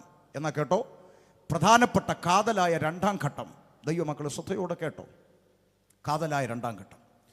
സൃഷ്ടാവായ ദൈവത്തിങ്കൽ നിന്ന് സൃഷ്ടിയായ മനുഷ്യനെ അകറ്റിക്കളയുവാൻ ഇടയ്ക്ക് രംഗപ്രവേശനം ചെയ്തൊരു വില്ലനെ കണ്ടു. ആമേൻ. പിശാച, ഇബ്ലീസ്, ശൈത്താൻ, സാത്താൻ എന്നിങ്ങനെ മനുഷ്യൻ വിവിധ നാമത്തിൽ സംബോധന ചെയ്യുന്നവൻ, ഇരുട്ടിൻ്റെ ആത്മാവ്, പിശാച്. 2026 കമ്പ്യൂട്ടർ യുഗത്തിലാണ് ഈ ഉപദേശിമാർ ഇന്നുകൊണ്ട് പറയാം പിശാചുണ്ടെന്ന്. പിള്ളേർക്ക് ചിലപ്പോൾ ചിരി വരും കേട്ടോ. പിന്നെ ഈ കാലത്തിലെ പിശാച് എന്ന് പറഞ്ഞാൽ ചില ആളുകളുടെ ചിന്ത പണ്ടില്ല ഒനിഡാ ടിവിയുടെ പരസ്യത്തിലൊരു മൊട്ടത്തലയും വരുമായിരുന്നു. കണ്ണും തള്ളി കൊമ്പും വെച്ച് പല്ലു ഉന്തി ഇളിച്ചുകൊണ്ട് വരുന്നത്. അപ്പോൾ ഇങ്ങനെ ഇരിക്കുന്ന ഒരുത്തനാന്ന് പിശാചെന്നൊക്കെ ഇവരൊക്കെ വിചാരിച്ചിരിക്കുന്ന ഈ പ്രശ്നം. പിശാചിനെ കുറിച്ച് വേദപുസ്തകം പറയുന്നവന് മാനുഷിക ശരീരമുള്ളവനൊന്നും അല്ല. അവനെക്കുറിച്ച് എഴുതിയിരിക്കുന്ന ചില പ്രയോഗങ്ങൾ, ഒരാത്മാവ് അവനെ പിടിച്ചിട്ടു, ദുരാത്മാവ് അവനെ തള്ളിയിട്ടു, അശുദ്ധാത്മാവ് ഇവനെ വിട്ടു പോകാം, ഇങ്ങനെയുള്ള പ്രയോഗങ്ങളാണ്. അർത്ഥാൽ ഇവനൊരു ആത്മാവാ. ഏത്? ഈവിൾ സ്പിരിറ്റ്, ഇരുട്ടിൻ്റെ ആത്മാവ്. പക്ഷേ ഇവൻ എന്ന് ദേശി ഗദരദേശത്ത് ഒരു മനുഷ്യൻ്റെ മേലിരുന്നു. കർത്താവ് വന്ന് ശാസിച്ചപ്പോൾ എങ്ങോട്ട് കയറി? പന്നി കൂട്ടത്തിലോട്ട് കയറി. മനുഷ്യനായാലും മൃഗമായാലും അവൻ ഉപയോഗിക്കും. അതിൻ്റെ കൂട്ടത്തിൽ ഒരു വരിയും കൂടെ ചേർത്ത് പറയാം. ഉപദേശി, ഏത് മനുഷ്യനെയാണ് ഇവൻ ഉപയോഗിക്കാൻ സാധ്യത ഉള്ളതെന്ന് ഒന്ന് പറഞ്ഞു തന്നെങ്കിൽ ഉപകാരമായിരുന്നു. സൂക്ഷിച്ചും കണ്ട് നിൽക്കാലോ. പറഞ്ഞു തരാം. പിന്നെന്താ? വേദപുസ്തകത്തിൽ ഇങ്ങനെ എഴുതിയിരിക്കുന്നു, മഹത്വത്തിൻ്റെ പ്രത്യാശയായ ക്രിസ്തു നിങ്ങളിലിരിക്കുന്നു. യേശു ക്രിസ്തു അകത്തില്ലാത്ത സകല ശരീരത്തിലും അവൻ ആക്സസ് ഉണ്ടെന്നായി പറഞ്ഞത്. അതുകൊണ്ടാണ് ഞങ്ങൾ തെരുവിൽ നിന്ന് വിളിച്ചു കൂവുന്നത്, നിന്റെ ഹൃദയത്തിൻ്റെ വാതിൽ തുറന്ന് യേശു ക്രിസ്തുവിനെ നിന്റെ അകത്ത് പ്രവേശിപ്പിക്കണം. ഇല്ലെങ്കിൽ നീ സുരക്ഷിതനല്ല. മനസ്സിലായോ? അപ്പോൾ പിശാച്, ഇനി പിശാച് എന്ന് പറഞ്ഞാൽ വേറെ ചിലർ വിചാരിച്ചിരിക്കുന്നത് ഈ വെള്ള സാരിയും വെള്ള ബ്ലൗസും കൊടുത്ത് ചട്ടി പുകയും പുകച്ച് പാട്ടും പാടി കിണറ്റുവരെ വന്ന് എത്തി നോക്കുന്നതാണ് പിശാച് എന്നാണ് വേറെ ചിലരുടെ ചിന്ത. എൻ്റെ പ്രിയപ്പെട്ടവരെ, മരിച്ച ആരുടെ ആത്മാക്കൾ ആർക്കും ഒരു ദോഷം ഉണ്ടാക്കാൻ വരത്തില്ല. ചുവന്ന ചുരിദാറിട്ടുകൊണ്ട് തൂങ്ങിച്ചത്ത പെണ്ണ് ചത്ത് കഴിഞ്ഞപ്പം ദൈവം എന്നാ തുണിക്കച്ചവടം നടത്തുവാണോ? വരുന്നവർക്കെല്ലാം വെള്ളയും കൊള്ളും. എനിക്കിപ്പോഴും മനസ്സിലാകാത്തൊരു കാര്യം ഞാൻ നിങ്ങളോട് പറയുക. ഈ ചത്തട്ട് തിരിച്ചു വരുന്ന യക്ഷികളെല്ലാം പെണ്ണുങ്ങളാണ്. അതിന് ആണുങ്ങളെ വിടാത്ത നിങ്ങളൊന്ന് ചെയ്തു. എത്ര എണ്ണം ചാകുന്നു? തൂങ്ങിച്ചാകുന്നു, ട്രെയിനടി വിടുന്നു, എത്ര എണ്ണം ചാകുന്നു? അവരെ ആരും വിടുന്നത്? വരുന്ന യക്ഷികളെല്ലാം പെണ്ണുങ്ങളാണ്. നിങ്ങൾ പ്രതിഷേധിക്കണം. അല്ല പിന്നെ ഒന്ന് ആലോചിച്ച് നോക്കുക. അപ്പോൾ ഇതെല്ലാം ഈ സീരിയലുകാർ ഉണ്ടാക്കി വെച്ച മെനകേട. സീരിയലുകാരെന്തെല്ലാം മെന ഉണ്ടാക്കി വെച്ച് ഞാൻ ഒരു കാര്യം പറയാം, ശ്രദ്ധയോടെ കേട്ടെ. ഞങ്ങളുടെ നാട്ടിലാണ് കൊല്ലത്ത് നീണ്ടകര തുറമുഖം, നീണ്ടകര തീരദേശം. അതിലൂടെ ഞങ്ങൾ സുവിശേഷം പറഞ്ഞുകൊണ്ട് ഇങ്ങനെ പോകുക, പരസ്യയോഗം. അപ്പോൾ ഒരു വള്ളപ്പണിക്കാരൻ മത്സ്യബന്ധനത്തിന് പോകുന്ന അച്ചായൻ അവിടെ വള്ളവും ചാരി ഇങ്ങനെ നിൽപ്പുണ്ട്. പുള്ളി ഇങ്ങനെ നടുവേർപ്പിട്ട് നിൽക്കുക, ഉടുപ്പിട്ടിട്ടില്ല, ലുങ്കി കൊടുത്തിട്ടുണ്ട്, വായിക്കകത്ത് പാക്കോ എന്തോ ഉണ്ട്, ചവച്ച് ഇങ്ങനെ നിൽക്കുക. അപ്പോൾ നമ്മൾ അടുത്ത് ചെന്നു, അച്ചായോ എന്നാ ഉണ്ടെന്നൊക്കെ ചോദിച്ചു. ഓ എന്നാ ഉപദേശി ഇങ്ങനെയൊക്കെ പോകുന്നു. പണിക്കൊന്നും പോയില്ലേ? ഓ വള്ളത്തിൽ ഇപ്പം മീനൊന്നും വലിയ താല്പര്യമില്ല ഇങ്ങോട്ട് കയറുന്നില്ല ഉപദേശി. നിങ്ങളൊക്കെ പ്രാർത്ഥിക്കുക ഇങ്ങോട്ട് കയറാൻ വേണ്ടി. ഞങ്ങൾ പറഞ്ഞു പിന്നെ പ്രാർത്ഥിക്കുക, നിങ്ങളല്ലേ കേരളത്തിൻ്റെ സൈനികർ. കേരളത്തിലൊരു ദുരന്തം വന്നാൽ നിങ്ങളല്ലേ സൈന്യം, അതുകൊണ്ട് നിങ്ങൾക്ക് വേണ്ടി പ്രാർത്ഥിക്കണ്ടേ? തീർച്ചയായിട്ടും പ്രാർത്ഥിക്കും. മാത്രമല്ല നമ്മുടെ കർത്താവ് സഞ്ചരിച്ചതൊക്കെ നിങ്ങളുടെ ആളുകളുടെ കൂടെ അല്ലേ, കർത്താവ് ഏറ്റവും കൂടുതൽ സ്നേഹിച്ചത് നിങ്ങളെയല്ലേ, അതുകൊണ്ട് ദൈവം അതൊക്കെ മാനിക്കുക വെച്ചാൽ എന്നൊക്കെ പറഞ്ഞ് ഇങ്ങനെ നിൽക്കുക. അപ്പോൾ ഞാൻ നോക്കിയപ്പോൾ കാണുക, ഉടുപ്പിട്ടിട്ടില്ലാത്തതുകൊണ്ട് ഈ പുള്ളിയുടെ നെഞ്ചത്ത് ഇത്രയും വലിയൊരു കുരിശ് തടിയുടെ. ഞാൻ ചോദിച്ചു കൗതുകത്തിന്, ഇതെന്നാച്ചാ ഇത്രയും വലിയ കുരിശ് നെഞ്ചത്തിട്ടേക്കുന്നതെന്ന്. അത് ശരി. അപ്പോൾ നിങ്ങൾ ഉപദേശിമാർക്കൊന്നും അറിയതില്ലേ? ഞാൻ ചോദിച്ചു എന്നാച്ചാ ഉപദേശി കുരിശ് കണ്ട പിശാചടിക്കുകയല്ലെന്ന്. അപ്പം ഞാൻ ചോദിച്ചു, അച്ചോ ഞാൻ ഈ പുസ്തകം ഞാൻ തുടക്കം മുതൽ ഒടുക്കം വരെ വായിച്ചിട്ടോ അങ്ങനെ ഒരു വാക്യം ഞാൻ ഇതുവരെ കണ്ടിട്ടില്ലല്ലോ അച്ഛാ. അതെവിടാ അച്ഛാ വാക്യം എന്ന് ചോദിച്ചു. ബൈബിളിലല്ലോ ഉപദേശി, പിന്നെ സീരിയലിലാന്ന്. കഴിഞ്ഞില്ലേ? അച്ഛൻ പറയാം, സീരിയലിനകത്ത് പിശാച് വെള്ളസാരിയും ബ്ലൗസ് കൊടുത്ത് പുകയും പുകച്ച് പാട്ടും പാടി വരുമ്പോൾ അച്ഛനൊരു മുഴുത്ത കുരിശെടുത്ത് കാണിക്കുന്നു, അതിൻ്റെ അകത്തുനിന്ന് പ്രകാശം ഇങ്ങനെ അങ്ങോട്ട് തട്ടുന്നു. ഉടനെ പിശാച് അലറിക്കൊണ്ട് ഓടുന്നത് കണ്ടപ്പം പാവപ്പെട്ടവൻ്റെ ഹൃദയത്തിലൊരു ചിന്ത, കുരിശ് കണ്ട പിശാച് ഓടുവന്നു. അപ്പം ഞാൻ പുള്ളിയോട് ചോദിച്ചു, അങ്ങനെയാണ് കേരളത്തിൽ ഏറ്റവും കൂടുതൽ കുരിശിരിക്കുന്ന ഒരു സ്ഥലം എനിക്കറിയാം, അച്ഛനറിയാവോ എന്ന് ചോദിച്ചു. നിങ്ങൾക്കറിയാവോ? സെമിത്തേരി. മാർബിളിൻ്റെ കുരിശ്, ഗ്രാനൈറ്റിൻ്റെ കുരിശ്, തടിയുടെ കുരിശ്, സിമൻറ്റിൻ്റെ കുരിശ്, എല്ലാ കുരിശും ഇരിക്കുന്ന സ്ഥലമാണ് സെമിത്തേരി. അങ്ങനെയാണെങ്കിൽ പിശാചിൻ്റെ പൊടി പോലും ഇല്ലാത്ത സ്ഥലം ഏതായിരിക്കണം അമ്മാമേ? സെമിത്തേരി. ദൈവത്തിൻ്റെ പ്രകാശം ഇങ്ങനെ അടിച്ചുകൊണ്ടിരിക്കുന്ന സ്ഥലം ഏതായിരിക്കണം അമ്മാമേ? സെമിത്തേരി. അങ്ങനെയാണെങ്കിൽ അവിടെ ഇരുന്നല്ലേ കുർബാന കഴിക്കേണ്ടത്. പോയാലോ? പ്രകാശം. 10 മണി കഴിഞ്ഞാൽ രക്തം ചെയ്യാൻ പറഞ്ഞു, അതുവഴി ഇത്രയും കുരിശുണ്ടായിട്ട്. അപ്പോഴാണ് ഇത്തിപ്പോകുന്ന നെഞ്ചത്തിട്ടുകൊണ്ട് നടക്കുന്നത്. പിശാച് അടുക്കുകയില്ലാന്ന്. ഞാനിത് പറഞ്ഞ് മനസ്സിലായി. ഞാൻ ഈ വിഷയം പറയുമ്പോൾ എനിക്കറിയാം ഇവിടെ ഇരിക്കുന്ന പലരും അത് അങ്ങനെ ഒരു ചിന്തിച്ചിട്ട് പോലുമില്ല. നമ്മളിപ്പോൾ പറയുമ്പോൾ ആ പറഞ്ഞത് ശരിയാണെന്നല്ലോടി ചിന്തിക്കുന്നത്. അതൊരു കുഴപ്പമൊന്നുമല്ലതേ, ചില അറിവില്ലായ്മകളാണ്. അത് ആളുകളെ അങ്ങനെ തെറ്റിദ്ധരിപ്പിച്ച് വെക്കുന്നതാണ്. മനസ്സിലാവുന്നു, ഇതുകൊണ്ട് ഒന്നും സംഭവം അങ്ങനെയൊക്കെ വിചാരിക്കുക. പോട്ടെ. അപ്പോൾ ചുരുക്കി പറഞ്ഞാൽ ആമേൻ, ഈ പിശാചെന്ന് പറയുന്നവൻ അവന് ഒരൊറ്റ ലക്ഷ്യമേ ഉള്ളൂ. നിങ്ങൾ ദൈവമക്കളും പുറത്തുള്ളവരും എല്ലാം ഇത് മനസ്സിലാക്കിക്കോണം കേട്ടോ. ഇത് ഇത്രയും ക്ലിയർ ആയിട്ട് ഇതിൽ കൂടുതലൊന്നും പറയാൻ ഒക്കത്തില്ല. ഞാൻ പറയാം, പിശാചെന്ന് പറഞ്ഞാൽ എന്താ? ഈ പിശാചിൻ്റെ ലക്ഷ്യം എന്താ? അവൻ ഒറ്റ കാര്യമുള്ളൂ, മനസ്സിലാക്കിക്കോണം. എന്താ അവൻ്റെ ലക്ഷ്യം എന്താ? ഓ അമ്മാമ്മ ഒരു വീട് വെക്കത്തില്ലെന്ന് വാദിച്ചുകൊണ്ട് നിൽക്കുന്ന ചില മണ്ഡലങ്ങൾ. നീ വീട് വെക്കുന്നതിന് പിശാചിന് എന്നാ? അല്ല എനിക്കറിയാമല്ല എന്നിട്ട് ചോദിക്കുക. ഓ സഹോദര, കാർ എടുക്കത്തില്ലെന്ന് വാദിച്ചു നിൽക്കുന്ന ചില മണ്ഡലങ്ങൾ. നീ കാർ എടുക്കുന്നതിന് പിശാചിന് എന്നാ? നിങ്ങളൊന്ന് പറ. എന്നാ അവൻ എന്നെ പിണക്കം എന്നാ? ദൈവമില്ലെന്ന് പറയുന്ന ഒരു കൂട്ടർ ഇവിടെ ഉണ്ടോ? നിരീശ്വരവാദികൾ ഉണ്ട്. അവർ സഞ്ചരിക്കുന്നത് BMW-യിലും ബെൻസിലും ജാഗ്വാറിലും ഓഡി കാറിലും സഞ്ചരിക്കുന്നു. അവർക്ക് ദൈവമില്ല. ദൈവത്തെ വേണ്ടാന്ന് പറഞ്ഞിട്ട് അവർ തുണി വിരിച്ച് അവിടെ ഭിക്ഷയ്ക്ക് ഇരിക്കുവാന്നോ? നല്ല ഫ്ലാറ്റിലും നല്ല വിധമാകുന്ന അപ്പാർട്ട്മെൻറ്റ് താമസിച്ച് BMW-ലും ഓഡിയിലും ബെൻസിലും ജാഗ്വാറിലും ഒക്കെ നമ്മുടെ മുമ്പിൽ കൂടെ തേരാപ്പാര അങ്ങോട്ടും ഇങ്ങോട്ടും ഓടുന്നു. ദൈവമില്ലെന്ന് പറയുന്നത്. അപ്പോഴാണ് ഇവിടെ ദൈവത്തെ ആരാധിക്കാൻ ഇറങ്ങിയവൻ പാട്ട മാരുതിക്കാറും വെച്ച് വെറുപ്പിക്കുക. കൃപയാലൊരു മാരുതിക്കാർ. എന്ത് കഥ അതിനകത്ത്? നിങ്ങളൊന്ന് പറഞ്ഞു, എന്ത് കഥ അതിൻ്റെ അകത്തുള്ളേ? അന്നേരേ പറഞ്ഞതാ വിളിക്കണ്ടെന്ന്. ഞാൻ പറയുന്നത് നിങ്ങൾ വേദപുസ്തക പ്രകാരം ചിന്തിക്കേ. ഇതിൻ്റെ അകത്ത് എന്ത് കഥയുള്ളതെന്ന് നിങ്ങളൊന്ന് പറഞ്ഞതാ. സ്തോത്രം. പിശാചിന് നീ വീട് വെക്കാൻ തടസ്സമായി വ്യാപരിക്കുന്ന മണ്ഡലം ഒരു മണ്ഡലവും ഇല്ല. പിശാചിനൊരൊറ്റ വിഷയത്തിൽ എതിർപ്പുള്ളൂ.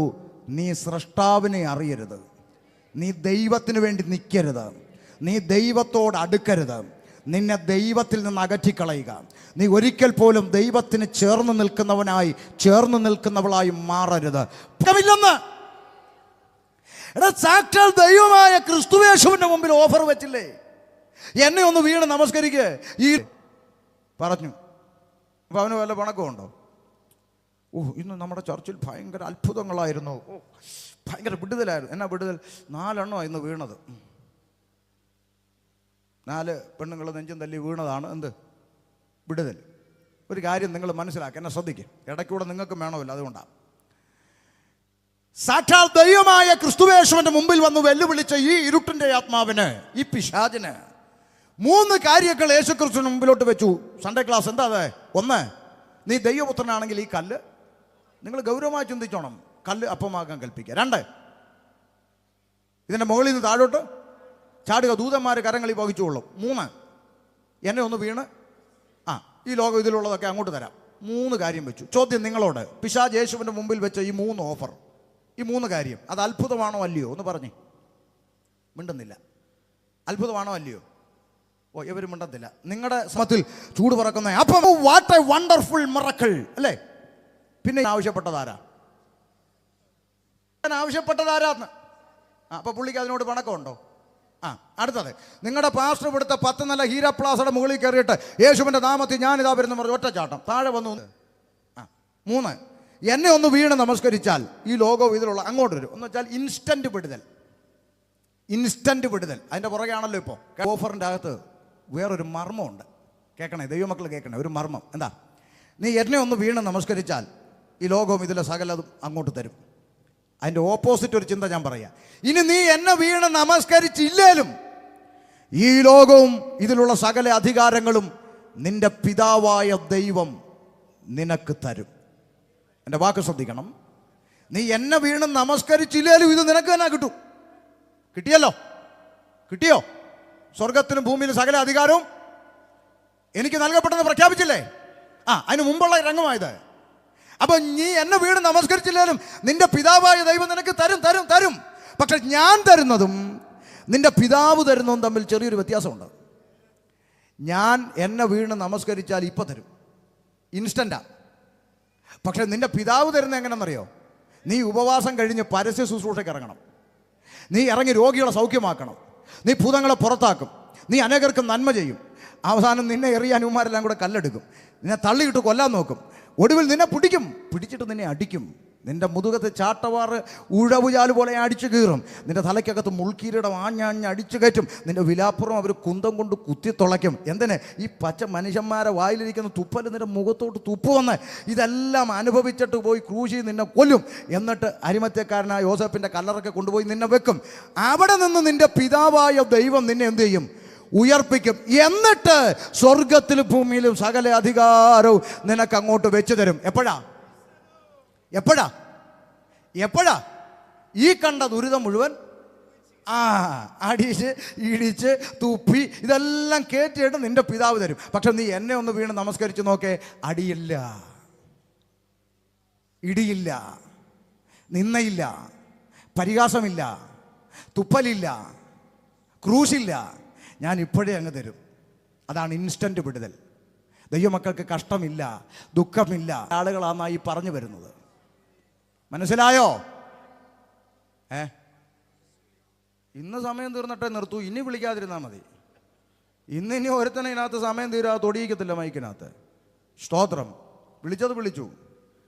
ഞാൻ വചനല്ല, ദൈവമക്കളുടെ വിടുതൽ, മറിച്ച് ഈ അണ്ടകടാകത്തെ മുഴുവൻ സൃഷ്ടിച്ച ആമേൻ മഹാദൈവത്തെ പിതാവേ എന്ന് വിളിക്കാനുള്ള പുത്രത്വത്തിൻ്റെ ആത്മാവിനെ അവൻ എനിക്ക് തന്നിട്ടുണ്ട്. അത് നിനക്കുണ്ടോ എന്ന് ഇവിടുത്തെ പഞ്ചായത്ത് മെമ്പറോട്, MLA-യോടും MP-യോടും മുഖ്യമന്ത്രിയോടും പ്രധാനമന്ത്രിയോടും രാഷ്ട്രപതിയോടും രാജാക്കന്മാരോടും ചോദിക്കാനുള്ള ആ അധികാരം, അതാണ് ദൈവമക്കൾക്ക് ലഭിച്ച പ്രിവിലേജ്. ഈ അണ്ടകടാകത്തെ മുഴുവൻ സൃഷ്ടിച്ച മഹാദൈവത്തെ അപ്പാ എന്ന് വിളിക്കാനുള്ള പുത്രത്വത്തിൻ്റെ ആത്മാവിനെ. അതുകൊണ്ട് വീട് വേണ്ടേ, തന്നാ മേടിച്ചോ, കാറ് വേണ്ടേ, തന്നാ മേടിച്ചോ. പക്ഷേ ഇതെല്ലാം സെക്കൻഡ്. ഒന്നാം സ്ഥാനം നിത്യതയാ. വാഴ വെക്കുന്നതിന് ഒരു ലക്ഷ്യമുണ്ട്. എന്തുവാ? വേഗം പറ. വാഴക്കൊല വെട്ടുക. അപ്പം തന്നെ ഇല വെട്ടത്തില്ലേ അമ്മാമേ? വെട്ടും. ആ വാഴക്കൂമ്പ് തോരൻ വെക്കത്തില്ലേ? അതിൻ്റെ അകത്തിരിക്കുന്ന ട്യൂബിലായിട്ട് വാഴപ്പിണ്ടി തോരൻ വെക്കാൻ എടുക്കത്തില്ലയോ? പിന്നെ അതിനൊക്കെ എന്താ കുഴപ്പം? എന്താ? ഒരു കുഴപ്പവും ഇല്ല. പിന്നെ ഞാൻ അത്രേ പറഞ്ഞുള്ളൂ. ഇന്ന് കയ്യിൽ ലഭിച്ച നന്മകളെല്ലാം ഒറ്റ രാത്രി കൊണ്ട് ഇല്ലാതാകാം. ഒരൊറ്റ ക്യാൻസർ വന്നാൽ ഇന്ന് നേടിയതെല്ലാം RCC പോകാം. ഇന്ന് എന്തൊക്കെ നേടിയെന്ന് അഭിമാനിച്ചിരിക്കുന്നു അതെല്ലാം ഒരു രാത്രി ഇരുട്ടി വെളുക്കും മുമ്പ് ഒരു ഉരുൾപൊട്ടലിലോ ഒരു വെള്ളപ്പൊക്കത്തിലോ ഒരു ദുരന്തത്തിലോ അവസാനിക്കാം. എന്നാൽ അവിടെങ്ങും കൊണ്ട് അവസാനിക്കാതെ നിത്യത വരെ തുടരുന്ന ഒരു പദവിയാണ് ആമേ പുത്രത്വത്തിന്റെ ആത്മാവിനെ അവൻ നമുക്ക് നൽകിയ പദവി. അതിനെ സെക്കൻഡറി ആക്കരുത്. അതാണ് ഈ ഓഫർ വെച്ചപ്പോൾ എൻ്റെ കർത്താവ് തിരഞ്ഞെടുത്തത് ഏതാണെന്ന് നിങ്ങൾ പറ. അടുത്ത ചിന്തയിലോട്ട് വരാം. എൻ്റെ കർത്താവ് ഏതാ തിരഞ്ഞെടുത്തേ?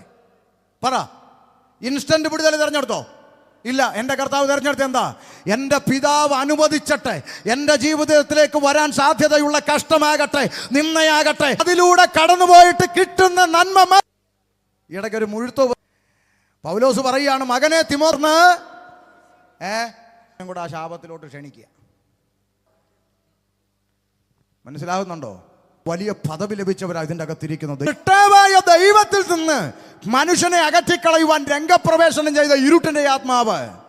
ആമേൻ. സൃഷ്ടാവായ ദൈവം മനുഷ്യനോട് ചെയ്യരുതെന്ന് പറഞ്ഞ നിയമത്തെ ലംഘിപ്പിച്ചുകൊണ്ട് മനുഷ്യനെ പാപത്തിലേക്ക് കടത്തിവിട്ട ചതിക്കുഴി, അതിൻ്റെ പിന്നിലിരിക്കുന്നവനാണ് പിശാച്. 2-3 ചോദ്യങ്ങൾ, അതിൻ്റെ ഉത്തരങ്ങൾ പറഞ്ഞ് നമുക്ക് വേഗത്തിൽ അവസാനിപ്പിക്കാം. ശ്രദ്ധിച്ചേ. ആളുകൾ ചോദിക്കുന്നു, എന്താ ഈ പാപം? ഈ ഉപദേശിമാർക്കൊരു ജോലിയില്ല. തെരുവിൽ, റോഡിൽ, ചന്ത മൈതാനത്ത്, മാർക്കറ്റിൽ, എവിടെ ചെന്നാലും ഇവന്മാരങ്ങ് കൂക്കി വിളിക്കുക, മനുഷ്യ നീ പാപിയാണ്. ചുമ്മാ 2026 കമ്പ്യൂട്ടർ യുഗത്തിൽ മനുഷ്യൻ കുടിലിൽ നിന്ന് കൊട്ടാരത്തിലെത്തി, ആകാശത്ത് കൂടെ പറക്കാൻ തുടങ്ങി. സുനിത വില്യംസ് ബഹിരാകാശത്ത് താമസിച്ചിട്ട് തിരിച്ചു വന്നു. UK ലിരിക്കുന്ന മലയാളി ചന്ദ്രനി വസ്തു മേടിച്ചു. കൽക്കരിയുടെ ട്രെയിനൊക്കെ മാറിപ്പോയതാ, വന്ദേ ഭാരത് എക്സ്പ്രസ് വന്നു. എന്നിട്ട് ഇവന്മാർക്ക് ഇതുവരെ നേരം വെളുത്തിട്ടില്ല. ഇവന്മാർ ഇപ്പോഴും പറയുന്നത് മനുഷ്യൻ ആരാ? ഭാവിയാന്ന്. പിള്ളേർ ചിരിക്കാൻ പറട്ടെ. ഒരു ചോദ്യം അങ്ങോട്ടെ. മനുഷ്യൻ കുടിലിൽ നിന്ന് കൊട്ടാരത്തിലെത്തിയ ഞാനും സമ്മതിച്ചു. ആകാശത്തൂടെ പറക്കുന്നു, സമ്മതിച്ചു. ചൊവ്വായിലും വ്യാഴത്തിലും വീട് വെക്കട്ടെ, നല്ല കാര്യം. ചന്ദ്രനെ വസ്തു മേടിച്ച് സമ്മതിച്ചു. സുനിത വില്യംസ് പോയിട്ട് വന്നു, സമ്മതിച്ചു. കൽക്കരിയുടെ ട്രെയിൻ മാറി വന്ദേ ഭാരതായി, ഞാൻ സമ്മതിച്ചു. ഞാനും ഇന്നലെ ട്രെയിനിലാണ് വന്നത് രാവിലെ. ഒറ്റ ചോദ്യം, കൽക്കരി ആയിക്കോട്ടെ വന്ദേ ഭാരത് ആയിക്കോട്ടെ, രണ്ടിൻ്റെയും പേരെന്താ? ട്രെയിനാണ്. ഈ ട്രെയിനിൻ്റെ അകത്ത് ടോയ്ലറ്റ് എന്ന് പറഞ്ഞൊരു സംവിധാനമുണ്ട് അല്ലേ? ഉണ്ട്. അതിൻ്റെ അകത്തിരിക്കുന്ന 50 രൂപയുടെ ഒരു സ്റ്റീൽ കപ്പ് ഇപ്പോഴും ചങ്ങലക്കിട്ടാണ് വെച്ചേക്കുന്നത്. അതിനാ മാറാത്ത? സത്യമായിട്ടും ഞാൻ ഒന്നുകൂടെ നോക്കി ഉറപ്പ് വരുത്തി ഇന്ന് വന്നപ്പോൾ. ട്രെയിനിൻ്റെ അകത്തിരിക്കുന്ന 50 രൂപയുടെ ഒരു സ്റ്റീൽ കപ്പ് ഇപ്പോഴും എന്താ? ചങ്ങലക്കിട്ട് വെച്ചേക്കുക. കണ്ടുപിടുത്തം മാറി, ഇൻ്റർനെറ്റ് മാറി, സയൻസ് മാറി, ടെക്നോളജി മാറി, ശാസ്ത്രം മാറി, എല്ലാം മാറിയിട്ടും ഇത് മാറാത്ത എന്താണെന്ന് ചോദിച്ചാൽ സിമ്പിൾ. തരം കിട്ടിയാൽ കക്കൂസ് എന്ന് കപ്പടിച്ചുകൊണ്ട് പോകുന്നവൻ മാറിയിട്ടില്ല. ശരിയല്ലേ പറഞ്ഞ്? എന്തോ ഇച്ചീച്ചി പോലെ. എന്നാൽ നിങ്ങൾ നാളെ രാവിലെ ഈ നിരണത്തോ എടത്തുവായിലോ ഉള്ള ബാങ്കിൽ കയറും. നല്ല സ്ഥലമാണ് bank, federal bank, SBI, south Indian. അവിടെ ചെന്ന് 5 രൂപയുടെ ലെക്സി പേന നൂല് കൊണ്ട് പോസ്റ്റേ കെട്ടിയിട്ടേക്കുന്നു. അതിനാ ഓടിപ്പോവോ പേന? 5 രൂപയുടെ പേന നൂല് കൊണ്ട് പോസ്റ്റേ കെട്ടിയിട്ടേക്കുന്നതിന്? മാന്യന്മാർ വരുന്ന സ്ഥലമല്ലയോ ബാങ്ക്? ഒന്നുകിൽ പണം ഇടാൻ അല്ലെങ്കിൽ എടുക്കാൻ. മാന്യന്മാർ വരുന്ന സ്ഥലത്ത് 5 രൂപയുടെ പേന നൂല് കൊണ്ട് പോസ്റ്റേ കെട്ടിയിട്ടേക്കുന്നത് എന്തിനാന്ന് ചോദിച്ചാൽ ഉത്തരം സിമ്പിൾ. തരം കിട്ടിയാൽ 5 രൂപയുടെ പേന അടിച്ചുകൊണ്ട് പോകുന്നവൻ നിരണത്തും. അയ്യോ, അതുകൊണ്ടല്ലേ? അതെ. എന്താ കാര്യം പറഞ്ഞത് പോലെ മനസ്സിലായോ?